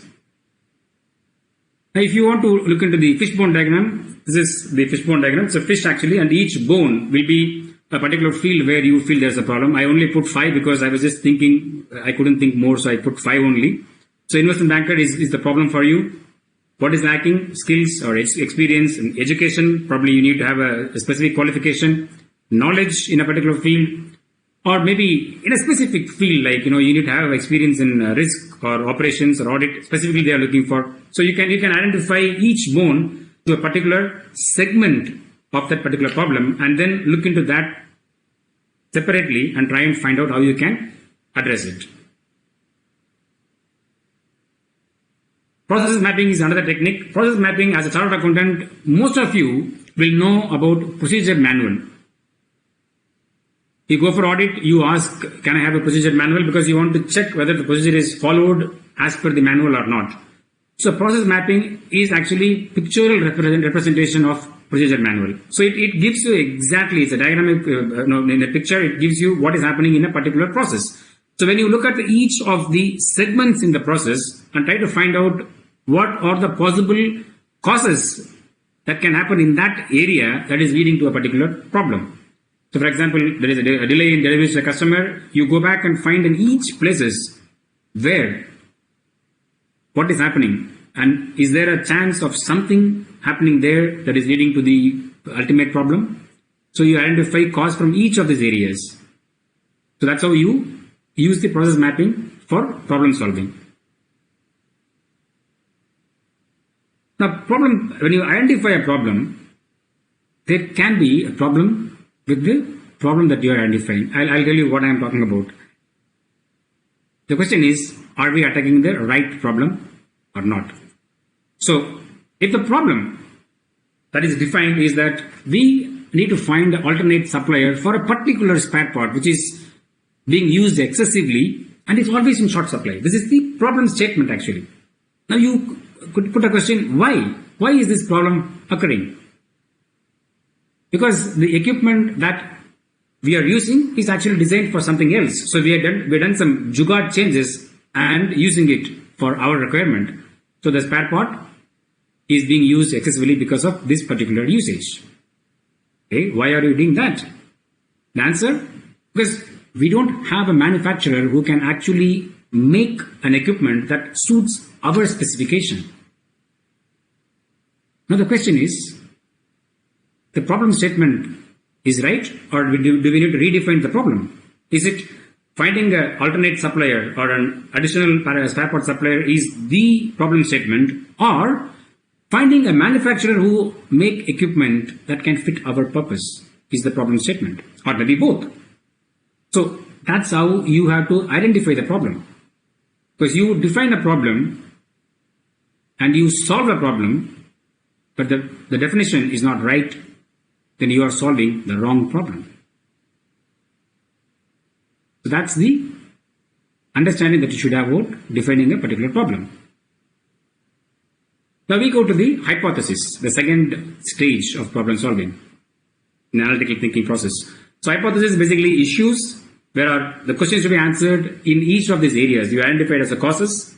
So from each cause, what are the probable issues that you are having?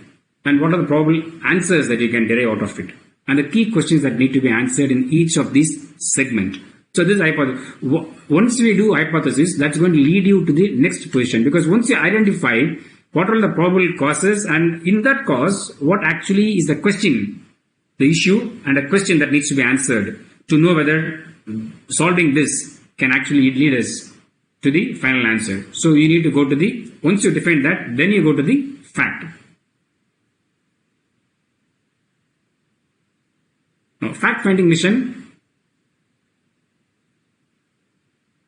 we have to first agree on information to collect. So once you identify the issues, once you identify the hypothesis ready, you will be able to know what information to collect. So you might probably, for example, you are going to collect information about revenue, product-wise, customer-wise, geography-wise, year-wise. You can relate to the presentation yesterday by H.A.I. So you go deep in each of these segments. Then, for example, the idea is to find out, there is a drop in which segment, customer segment or geography segment or product segment. So exactly you should know where you are going to look at for what. So clear that also. Then fix responsibility, because we are all having time limit. So we have to finish within that time. Like this presentation has got 1 hour and 15 minutes. Exactly like that, we have time limit. So you have to fix a time and place. The person who is going to collect the information and a time limit for the information to be collected. identify gaps. See, there can be knowledge gaps.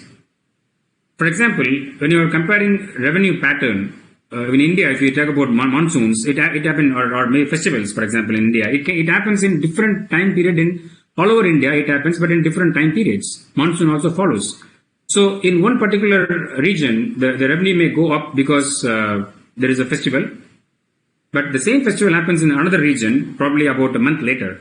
So the revenue may go up again in that segment because of the festivals. So you need to adjust the comparison accordingly, which means there is a knowledge that you should have about how the market behaves.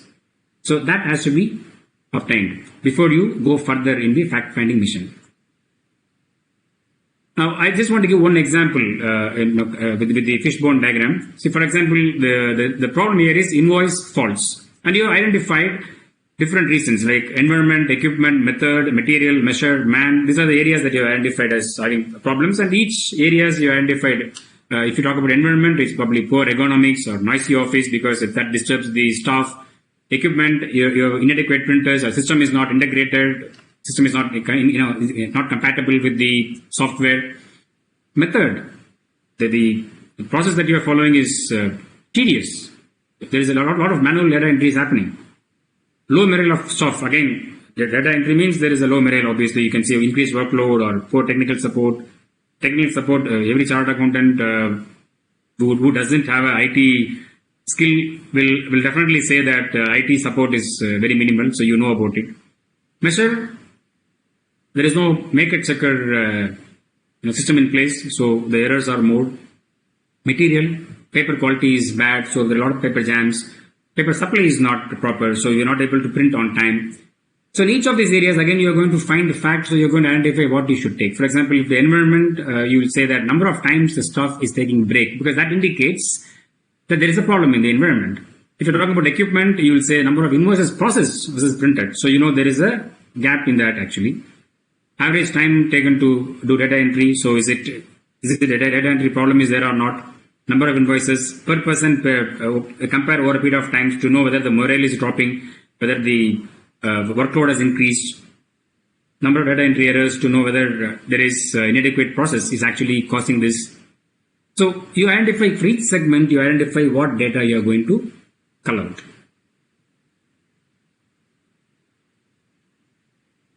I want to give this example again because investment banking, though I am not an investment banker, I have no connection with investment banking. Let me be clear to you all, but I've seen this in the chat and people want to know about investment banking. So I thought let me just try to give some example in that direction. So I want to join investment bank and you identified issues. Issue number 1, I don't know what is the requirement. Issue number 2, I need research experience. Someone has said that you need research experience. Issue number 3, you identified is that audit experience in banking sector is required. So these are the issues that you have identified. So then what is that you are going to do further? So you are going to collect the fact by talking to people who are working in investment banking to find out what exactly is the requirement for you to join investment bank. The second one, where someone said research experience. So you will go and find out the companies that are actually involved in research, maybe equity research or whatever research, and who can actually employ a fresher, or the possibility of you joining as an intern is there so you can gain that experience. So you're going to find that out. If they say that you have audit experience in the banking sector, then you're going to find out which audit firm is actually having clients who are involved in the investment banking side, and try and see if you can go and join the audit firm and get that experience. So this is actually a way of using the analytical thinking in your personal life to handle problem solving. Data collection, there are multiple techniques that are being followed. Qualitative, 2 things that you should remember is, one is qualitative data. Qualitative data is the data which is going to help you to answer the questions why, what, and how. These are the information which are very critical. You get this information by observations, discussions, brainstorming, interviews with the top people. So you know all this qualitative side of the data collection, you get those answers. Then comes quantitative. In quantitative, you have no other choice but to work. But this is going to answer how many or how significant. Materiality, of course, you all know as chartered accountants. So how many incidents that are happening because of this particular cause. To identify that, you have no other choice but to do data collection, data culling. You have to go through it. Maybe when you are in the audit field, you go and ask your client to give the information. But when you are actually involved in the problem solving, you are going to collect information. You have to put the effort. You have to take the information. You may have to curate it. You may have to, because the information that you get maybe in a raw format, you may have to sit and curate the information. It may take time, but that is required. At the end of the day, the amount of time that you have put in with that particular data can go completely waste because the data may not show anything at all. But that doesn't matter because your job is to collect the data and curate it. You should be willing to do that actually. Another thing about fact, so remember, fact can actually surprise you. And you may have to redefine the problem hypothesis when you go into fact collection. I'll give you an example. One of the problems that people generally say, for example, is the software is archaic. You would have heard this when you went for audit to your client's place. Every staff would have complained, oh, this software is useless. This is actually very archaic. That's why we are not able to finish our work in time and go home, whatever it is. You go and analyze it, you may find the software processing actually doesn't take much time. Then you go further, probably you talk about, say, invoice processing, receivables. Invoice processing time, if you take employee-wise, you may find employee A and B, they are finishing in time, but B, C and D are taking more time. And then you go further, you may know the reason can be either training or maybe they're not actually interested in this. Probably they are interested in doing some other job. So the entire problem that you have defined will change based on the fact that you are going to collect. I don't know how many of you know about something called Google Trends. It was in 2009 that Google announced that it can track flu trends better than the Center for Disease Control. And it was true. They were able to prove it actually. And it was a big news at that time.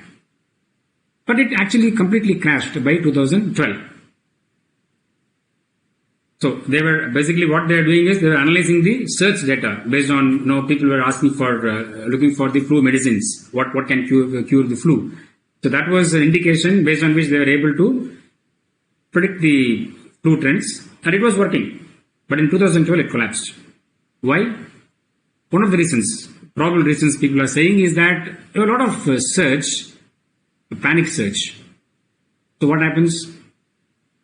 The trend was shown as there is going to be a flu outbreak.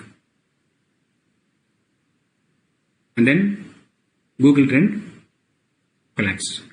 So this is like actually there was in US they talk about how the weatherman was forecasting the weather. So there's one native person, he went to study in a college. He came back and said, we should call the radio to understand how the weather is going to be. So maybe this winter it can be cold. So let us find out. So he calls the weatherman and asks the question, the radio, and asks the question, how the weather is going to be. The person says, this year we are expecting it to be cold. So he comes back and says it's going to be cold, so we have to cut trees so that we can have fire during the winter. So they went ahead and start cutting trees. And he comes back and again calls, how do you think the weather is going to be? The answer, that person says, it's going to be colder than what we said earlier. He comes back and says, let's go and cut more trees. They start cutting more trees. Then again he calls. The person says, it's going to be very severe this time. And this person had a doubt. He's like, how are you saying that it's going to be severe cold? And he said, the Native Americans are cutting more trees. It's going to be cold. Now that's what happens with these kind of trends. I'm not blaming that all these are wrong, but that's what actually happened in Google Trends. So when you're collecting data, you should also keep all this in mind. You have to discount, you have to prepare yourself to adjust your data based on all these things. Like our speaker, C.A. Raju said, use technology, but trust yourself. And remember, when you are collecting data, there is something called missing data. It's a story of Abraham Wald and World War II.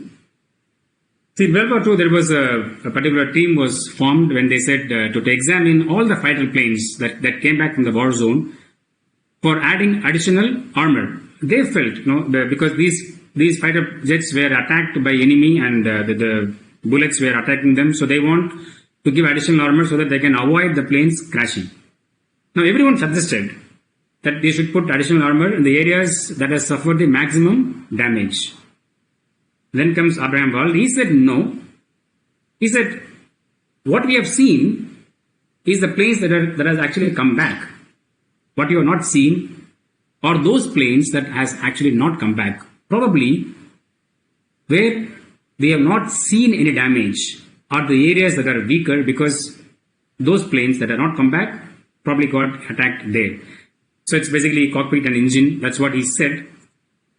And this helped actually to safeguard more planes, not only in World War II, but also in future. So you have to also think what data is missing. What is available is one, but what is missing is another.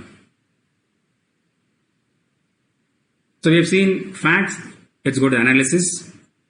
There are a lot of tools for analysis today. Yesterday we had a great presentation by H.A.I and Raju, where they talked about how you can use technology for analysis. So I'm not going to touch upon that. But generally, again, one of the principles that you should follow is Pareto principle. It's 80-20. Again, this is what H.A.I mentioned about in his presentation yesterday. Impact analysis, focus on the high impact areas so that you can cover the maximum. Tools that you can do in analysis. Decision tree analysis. This is where you take each of the situation and what you're going to do. If you do this, what is the impact? If you don't do this, what is the impact? And try and find out for each solution what is the probable impact it's going to come. So that's what you're going to do in decision tree analysis. Scenario planning for various scenarios, how it is going to impact. So every solution, what kind of impact it can create. Simulation. You're trying to see how a particular model works. This is basically a pilot project kind of a situation here. So one decision tree is like, if you say which vendor to go for, US based or overseas, then you again go. If it is US based, if you go, what is the success percentage, what is the failure percentage, and you try to give impact for each of these, and then do a analysis. So this is going to help you in decision tree is an amazing tool that you can use even in your personal life. For every aspect that you are facing, you can do a tree. If I do this, what is going to happen? If I do this, what is going to happen? So it's something that you can apply in everyday aspect of also in your life. So we have seen analysis, then comes solutions. Well, I love this particular slide. If all you have is a hammer, everything looks like a nail. So, which means basically you try to hammer out everything in front of you. Like if you ask any IT guy that there is a problem in your computer, first thing he will say that just reset it, and it works many times actually. So I'm just giving an example. So every time you face a situation, the solution need not be the same that you want to apply everywhere. You have to have different solutions. So what you should keep in mind for solutions, always develop alternative solutions. Think of different solutions that you can have. Worst possible scenarios, best possible scenarios, different scenarios. Discuss with the core group and diverse group. See, core group is what you form to handle a particular situation. Diverse group is something that you can create for yourself. You can have someone who you trust, who is not from your team, from a different team, because that person can probably give you a fresh insight. Keep an open mind to change. This is what we have seen it in the past. I covered in the earlier slides also. You should always be open for change. And remember, there is never a right solution, because any solution you are going to implement will definitely have something or other. And anyone who was involved in a software implementation will vouch for it. You will not be able to satisfy every user with that solution. Even after implementing it, you will definitely find more changes to be required, more amendments that people are asking for. So there is never a right solution. Tools that you can use for solution analysis. Again, for each solutions, work out strength, weakness, opportunity, threats. cost benefit of this is something favorite for all of us as chartered accountants. We are, I'll say, this is running in our blood. Anything we do, we look for cost benefit analysis. In fact, as people generally say, the chartered accountancy course is the best thing that you can get for when you apply cost benefit analysis. This is obviously it will beat any other course in the world. So we are actually something this as a chartered accountant, this actually runs in our blood. Solution matrix, where you try to create 4 different quadrants and put different things, like for example, for every solution you say how it is going to affect the customer, how it is going to affect the vendor, how it is going to affect the people involved, how it is going to affect the process involved, and then try and find out what is best for a particular situation. Now this is a cycle actually. Problem solving is a cycle. You identify a problem, you test the solutions, you study the results, implement it, again get some issues, go for it. So it's a cycle, it's a never-ending cycle. Remember this. Psychology and analytical thinking. See, there are a lot of biases, cognitive biases in psychology. I'm going to cover one particular bias which you should keep in mind when you are actually trying to analyze a situation. And especially when you are collecting the facts. This is very, very critical. It's called confirmation bias. Confirmation bias is, what happens is, we have a belief in our mind. And we look for data that confirms our belief. Irrespective of the fact that a major amount of data is actually pointing to the other side, completely a different picture, but we ignore it. This is exactly what is confirmation bias. You see that we completely undervalue the facts which are not conforming to our beliefs. We take the data that conforms to our belief. And those other side, of course, you don't have to worry about it. Now, why I said this that we should take into consideration is because when you are actually working and you feel that this problem is arising because of this particular cause, it has gone into your mind. So you will look for data to confirm that actually. But that's not our job. Our job is to analyze the situation completely, not to get attached to any particular belief. As a chartered accountant, as a finance person, you have nothing to do with what is happening in the business. You should be completely objective. You should not have any emotions towards the number. You like something? No. You have to be impartial. So confirmation bias will definitely come when you form a belief that this problem is occurring because of this reason, and you will be focused on collecting data which will confirm to this. If you are an internal audit, you would have faced this situation. You know there is a problem. But when you go and find out the information, probably 10% is what is showing that this problem exists. Maybe your boss will insist that you have to report it. And what happens when you report it? You are trashed. Confirmation bias. So remember this in any problem solving situation, anywhere you are collecting information, keep this in your mind. I want to play this particular video. Again, audio may not be heard, but I think audio is again not relevant for this video because you will find subtitles coming there, so you know exactly what you're supposed to do. Pradeep ji, I would need feedback from them, so I think we will. I will stop the video in the middle, and then we can get their feedback at that time. So I will play the video now. So request participants to be ready. Yeah, participants, of course, yes. You should be ready. Participants should be ready, and I want the feedback. In the middle of the video, I will pause it, and we will ask for the feedback.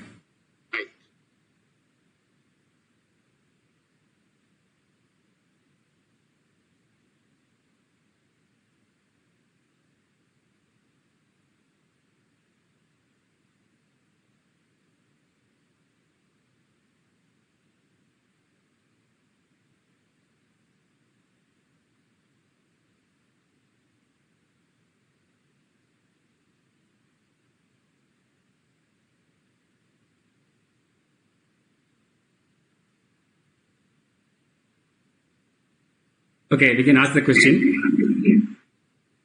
We'll give probably 20 seconds. Yeah, so can you repeat the question, Meenakshi, because I think some might have not read it properly. Yeah, how many passes? The white team, that was a question, isn't it? The white team passes. So how many passes here did you count? Yes, so we are waiting for the answers. Let your answers come in quickly. Yeah, Dharma says 7. Yes. All. Some more answers quickly. Jitendra says 3. Hardik says 5.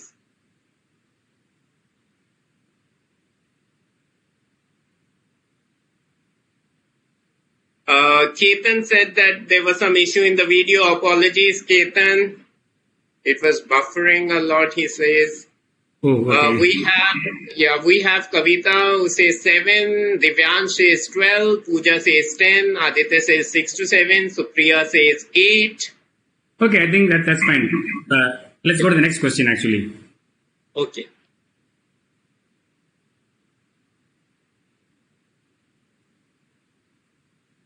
Yeah.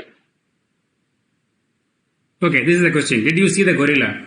How many of you actually noticed a gorilla coming in between? Yes. Let's wait for the response. Right, we have one response from Tanmay. He says video was choppy, but I saw the Gorilla XD. Okay. Yeah, so some others didn't. Mahesh says also video was not running well. So the answer to the first question you said was 15, and I think the maximum we got was from Divyansh, who says 12. Yeah. Okay, how many have seen the gorilla actually? Yeah, Ketan also says he also saw the gorilla. Those who saw the gorilla can say, yes, we saw. Yeah, so Mahesh again has a problem. Video was not running well. Sorry, okay, maybe the video is choppy. They have seen gorilla. Yeah, Juhi says she saw the gorilla.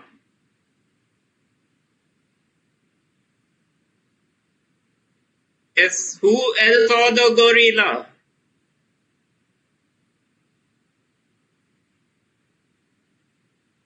That's it? No one else saw the gorilla?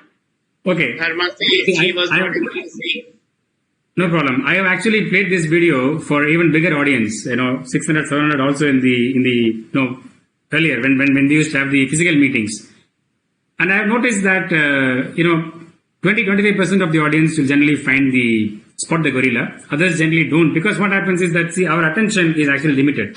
So when we are focusing on counting the number of passes, we tend to miss out anything else that is happening. Our mind is focused, so it skips everything else. Yeah, Pragati and Anchal says they saw the black gorilla. Yeah, other answers are also coming up. Yeah, Harneet also saw the gorilla. Yeah, so this is the point actually. See, of course, if the video is choppy and you're not able to focus, obviously you will see the gorilla. But if video is continuous, I witness that this happens because we are focused on the passes. We are focusing on the passes, and then this gorilla actually passes. This is actually it's a book actually. It's Invisible Gorilla is a book title. Meenakshi, the point you are making, Divyansh agrees to that. We were more focused on the first question. So yeah, that's what happens. So why I am playing this particular video is because our attention is actually limited. So when we are trying to find a particular thing, we are focused on getting a fact for that particular problem. But in fact, there can be some other problem in place which we may miss. The data probably was showing some other problem, but we may miss it actually. So how can we attack this is by having a completely outsider. That's why I said, have a diverse group. So get an opinion of someone who is completely rank outsider, not involved in that particular process, because they will be able to see. Because what I've experienced with this video is when people are not actually focusing on counting the number of passes, they witness gorilla. And those who are actually focused on counting the passes, they miss out the gorilla.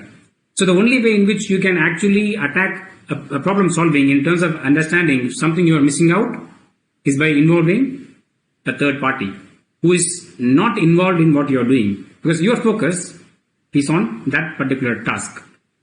So this is one way that you can actually rule out the possibility of missing something. That's what generally when what happens is that even our Singaraju sir mentioned about having a mentor who is someone different. You go and talk to that person sometimes throw you an idea which open up your mind.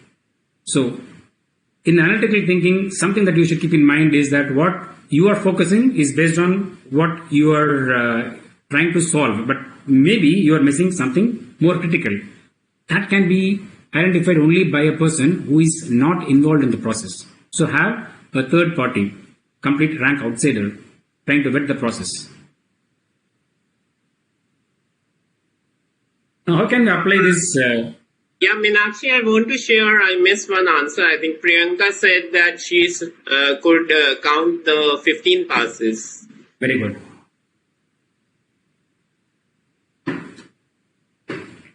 That's excellent. Okay, how can we use this in our daily life? I'm just giving one example. It's a hypothetical example. The GP dropped by 20%, and if you have seen yesterday's presentation, you will probably know how to drill down further. So work from home and online schools relate to change in the product mix, considering the current situation. So electronics and laptop, this is a company which has got multiple products, okay. They said electronics and laptop demand increased, other products revenue dropped, and you go further, you find 80% good sold at a good margin for electronics, 20% sold at a lower margin because there is a competition. But then you find 10% of the orders not fulfilled because shortage of stock. So what we are missing here is that there's a chance of 10% being sold at a higher margin that was missed out. Then again, other products 90% drop because of demand. 10% drop is because of shipment probably again. So this will again throw up a different problem that we have to attack. Generally what happens once the revenue drop because of demand drop, we completely put that as a carpet and cover the entire problem. You go one level deeper, you find out there is one more problem to be attacked. So that's what you do by applying analytical thinking. Now this is one example from Airbnb. In 2009, they had very low number of bookings. And when they did the analysis, they found one of the reasons is the bad quality of the photos of the properties listed. So one of the solutions they thought about is to rent a high quality camera and take pictures only in New York of all the properties that is listed in New York. And that increased the booking by 3 times. In 2010, they introduced the Airbnb photography program where they employed, I think, 2,000 and above freelance professional photographers who are at the service of the property owners. They will take photos and then post it in the Airbnb site. So this is one way of thinking through each of the solution. We can apply this in a reverse method. This you can do in your career also, but I am trying to give a more easy example, because we're all chartered accountants and we are more concerned about reporting on time. So real-time reporting is what we want to achieve. Presently, we are doing monthly reporting. So we identify different areas. There is what are the challenges in software, challenges in the manpower, skill set, challenges in revenue, the direct booking, which is easy one, but still, if there are any challenges in that, you have project invoices. The challenges in project invoices because revenue recognition and project is completely different. Then you have inventory. What kind of challenges you can face in inventory? Vendor invoices. You may not get in time. So what are the challenges for that? Direct expenses, indirect expenses. What challenges you have? Government regulations. What challenges? So you go and identify each of this segment and then drill down further. So that's how you use the analytical thinking to achieve whatever you want in your life. You don't have to wait for a problem to occur. You want to achieve something else. Apply it reverse. How to develop critical thinking. Self-awareness is the key. Now, whatever you are doing, ask the question why you are doing what you are doing. Once you know about yourself, how your mind works, your analytical thinking capability is going to increase multifold. So it starts with you. Self-awareness is big thing, not only in emotional intelligence, but also in analytical thinking. Explain. I think yesterday CA Raju talked about if you can write about anything in an A4 sheet, something similar to this. Explain. If you can explain what you are doing in a simple and easy manner, your understanding will increase. There is a research done on this. They asked participants about a very simple process. They asked, do you know about it? They said, yes, we all know. We do it every day. Then they asked, okay, can you explain it? That's when they realized a lot of gaps in knowledge. Because we assume so many things. The assumptions have to be questioned. How will you question the assumptions? Only by explaining. Once you start explaining, you know what are the gaps there in your knowledge. And then try to gain that particular knowledge. So try to explain everything you do in a simple and easy manner. Keep learning, read books, articles from any field, not just your field, any field. Read from neuroscience, read from artificial intelligence. It will open up your mind about so many things that's happening in the world, which you can use in your own life. Devil's advocate. Now when you decide this is what you want to do, be a devil's advocate and argue against your own solutions. Again, this will open up your mind because you will suddenly realize there are so many things that you don't even know about what you've done. It's difficult, but try doing it. Think like a boss means not like someone who is a boss, but I'm saying think like your boss, because you are going to give your report to your boss or probably whoever you are going to give. Think like that person. I'll give you one example in this. Most of you would have had an experience where you could have, there's a tune that runs in your mind and you are not able to remember the lyrics. What happens? You immediately go and make that tune, that sound of the tune to your mother or your brother or siblings or friends and ask them, this is a very famous song. What is the lyric? Can you help me? And you really find it annoying because the other person could not even understand what you are telling. Have you ever experienced it? Many times it happens. Why? Because that song is running in your head, not in their head actually. That's exactly what happens when you prepare something and give it to them. You are prepared because you know it and you put that. But they are looking at it from a different perspective. And they may not even understand what you are saying sometimes. And you feel like, what, this guy can't even understand this report? That's what you will feel. When you feel that, remember, you are thinking from your side. You're not thinking from that person's side. So, think what that person would expect you to give to him or her. That makes a difference. Develop impact analysis attitude. Everything has an impact. Find it out. I'll give you one example. I was working for ITC Bhadrachalam, 99, 2000, around that time, 2001, I think, yeah, probably. Marketing manager has sent a mail, actually. I was working for a factory in Bolaram, which is a small factory. The main big factory was in Bhadrachalam. So there was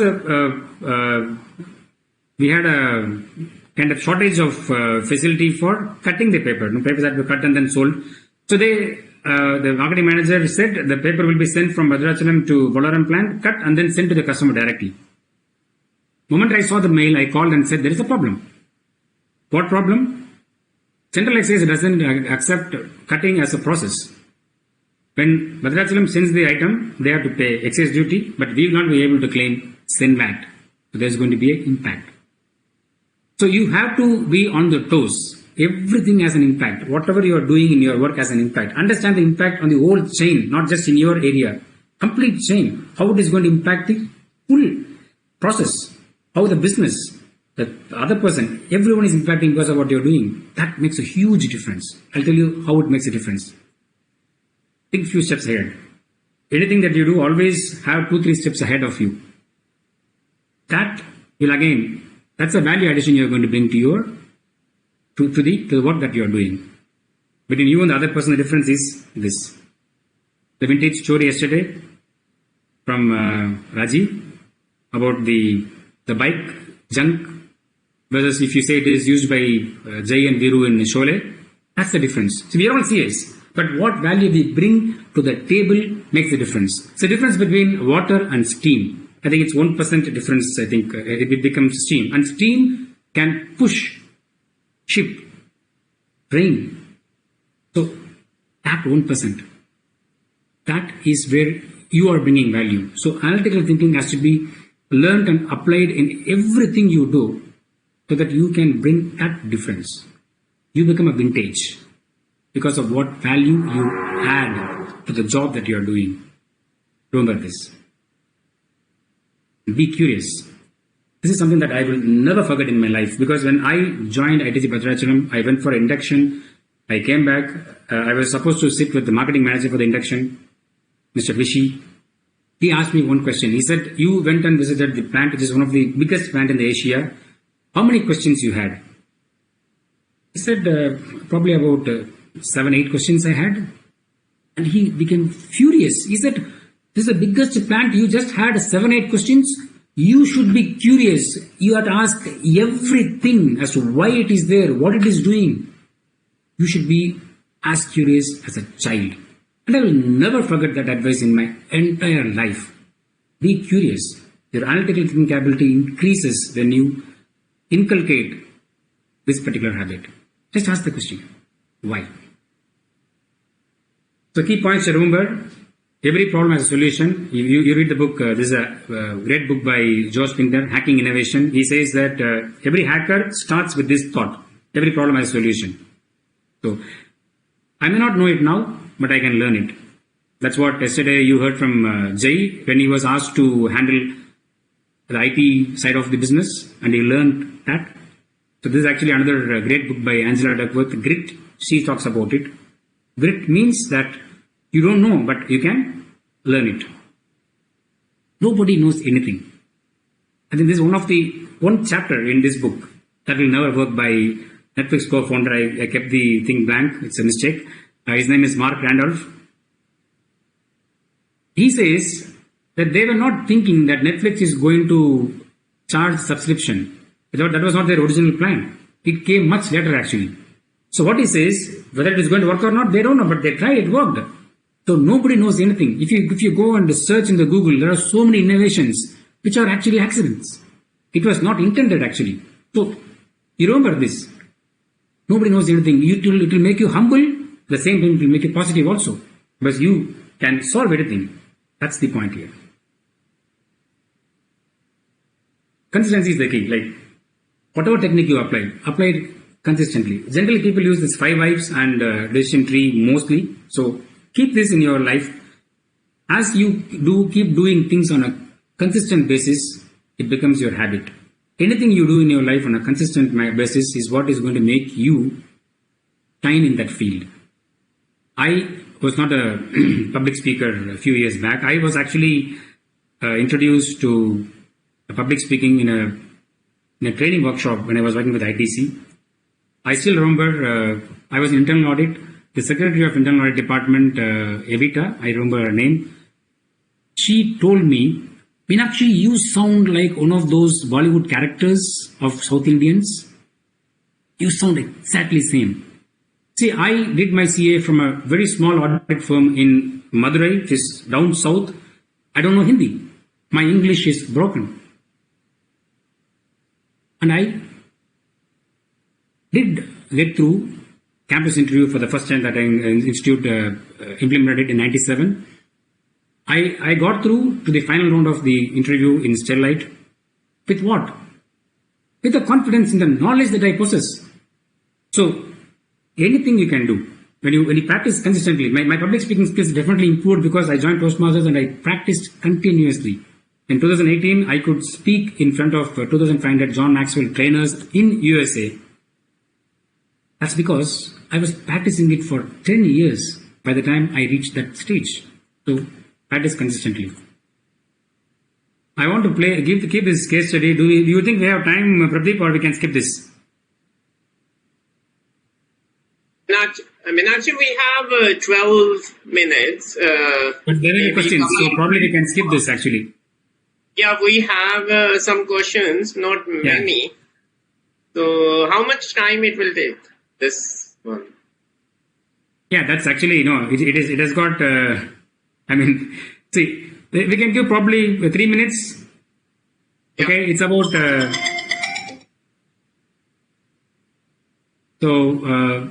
see, it's about a company where the revenue is dropping. The present salesman commission compensation is 70% fixed and 30% commission. This is 2.5% of the revenue is the commission, but their revenue is dropping. So they decided to change.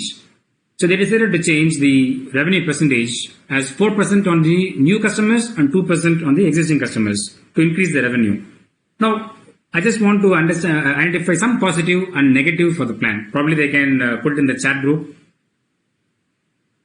There is nothing right or wrong in this. Yeah. It's just a ideation. Request everyone to please pass on your comments. But some positives and negatives on this, right? Yeah. So in the meantime, I think I'll just complete my presentation because then we can go for the questions. So we talked about problem, hypothesis, facts, analysis, solutions. This is what I want to say. Logic will get you from A to B, but imagination will take you anywhere. Imagination in your mind as how a particular process is working. Because I have not worked in a company audit, but with the knowledge that I have gained, I was able to imagine how a particular situation is going to go further. If a situation is given to me, I can think of A to B or A to Z. So that's what helped me actually.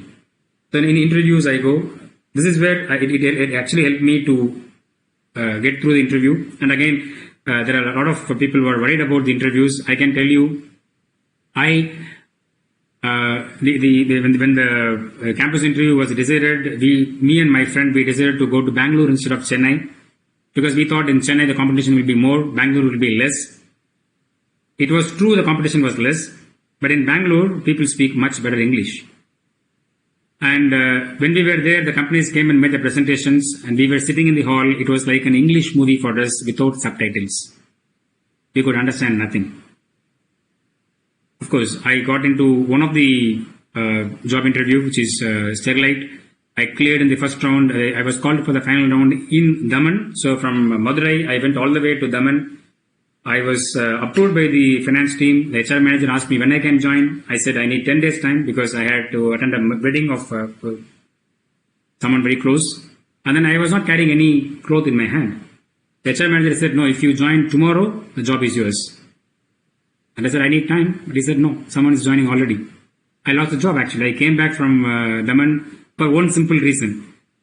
But I was not really worried. Because I always felt that you can start life from any time you want. And that actually, when I came back to Madurai, my father was not feeling well. So I stayed in Madurai with my father for next 1 year. Then my brother came back to Madurai. Then I started moving out of Madurai. So you can build your life from any point in time. You don't have to worry about what you have, what you don't have. Nothing really matters. All it matters is that you should have self-confidence, that you can create your life from scratch at any point in time. You have to work on things, of course. That's important. Because if you don't work, whatever you want to achieve, you can achieve. It takes time and effort. That's the only thing. So keep calm and think before you ask. If you have any questions, probably I can answer. That's only for ideation. So we can probably think through the whatever responses come, we can find out. But if there are any questions, probably I can answer those questions now, Pradeep. Let me read out the responses. Harneet says that sales manager will work towards acquiring new customers, thereby increasing sales and revenue. Negative, old customers might not get proper attention, therefore they might lose loyal customers. I think many of you, Aparna, Mahesh, Malika, Ketan, all have same views. So they... actually, it is true, right? That's the point, actually. It's really, what happened was customer satisfaction beating because they always look for new customers. They're not bothered about the old customers. So customer satisfaction get a beating, and ultimately revenue again dropped after, I think, 2 years time. It was a real case study sometime back in 97, I think. Perfect. We can have questions. So Meenakshi, I think this question Aditya is asking, I think he asked earlier also, I had taken a note, that what will be the impact of artificial intelligence on analytical skills? Aditya is asking, I think someone else also asked this. So a couple of times this question has come. See, artificial intelligence will definitely help a lot actually. See, because it's a tool. See, like computer became a big tool for chartered accountants. AI also will become a big tool for chartered accountants. So I want to reiterate what our speaker today said, CA Raju. Trust yourself. Because artificial intelligence can only give you information, but you are going to decide. And artificial intelligence is nothing but that's what it is going to replicate actually. So we are the ones who are creating that intelligence in that artificial intelligence. So it's our intelligence that works actually. So, human intelligence is definitely critical. It will always be there. We are going to be there. Nothing to worry about. That's a tool that we are going to use to enhance our productivity, probably for wellness, improving the humanity. Yes. We have a question from Jitendra. He asked that what to do when our curiosity is unanswered. The curiosity is unanswered. What to do? Yeah. See, who is going to answer your curiosity? No one. You have to find the answer actually. So if you ask someone, maybe it's like a child asking a question to the parents. The parents will answer to the extent they know. When they don't know, they'll just tell the child, keep quiet. Shut up. That's what they do. I mean, that's what my parents did. Probably I did to my son also to some extent. But when you want to know, you keep reading. You do the research. Now that you have Google, you can find so many things. There are a lot of books to read, experts to approach. It's never ending actually. Curiosity is never ending. You may not get the answer or right answer. There is nothing like right answer. No, you expect a particular answer, you will not get it, but you can keep learning about it. That's what I would say. There is nothing like unanswered. More questions rather. Yeah. Meenakshi, I think there's some issue happening. Voice is breaking. We can move towards the conclusion. Yeah, I'll pass on Yes. No, sorry. Conclusion. I just want to play one short video to conclude. Yeah. If you allow me, it will not take more than 2 minutes. Yeah.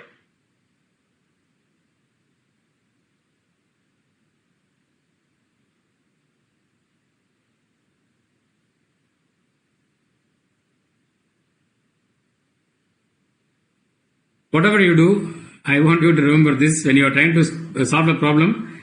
Let it not be like this particular situation.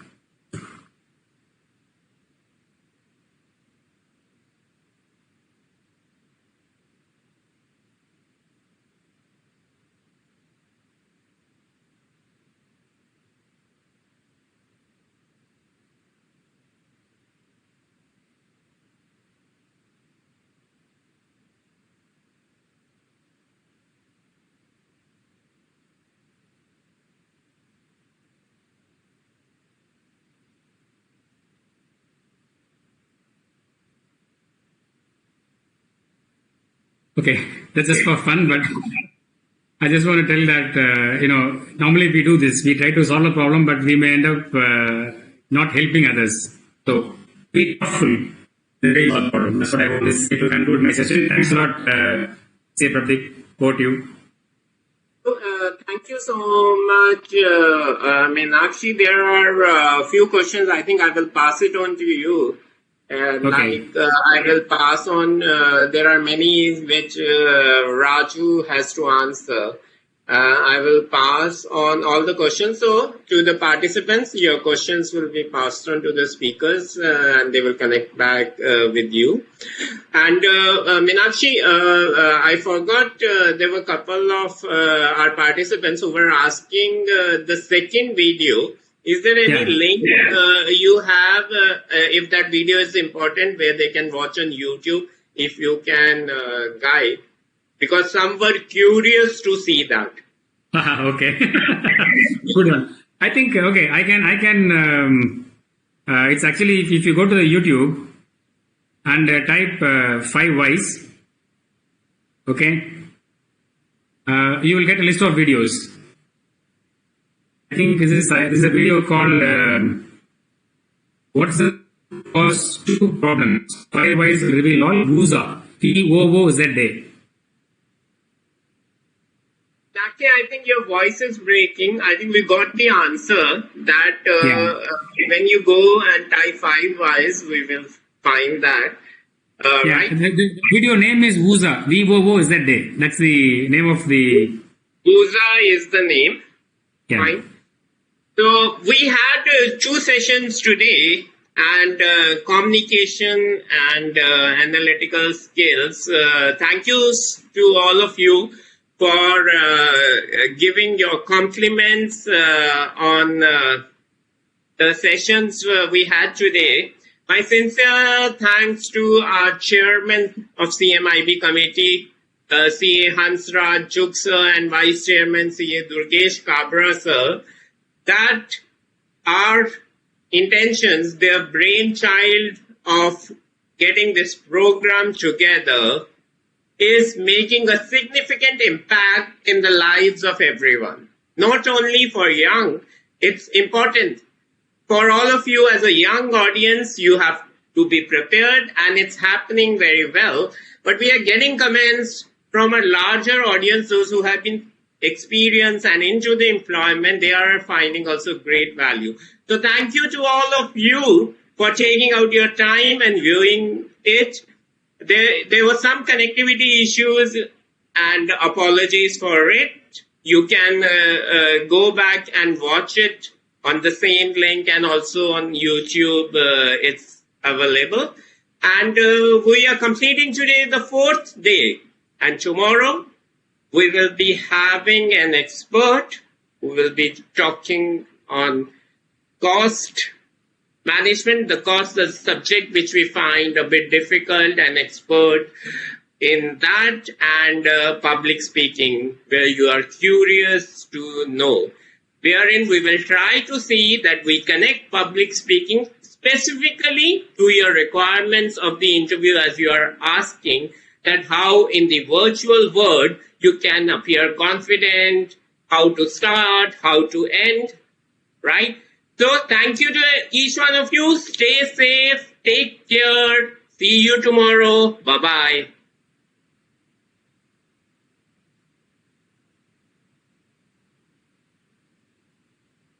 Devang, it's done.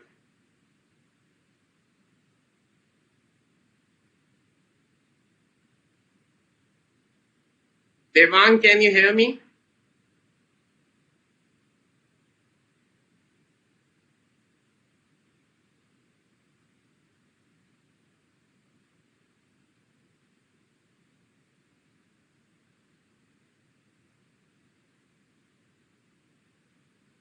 Devang, can you hear me?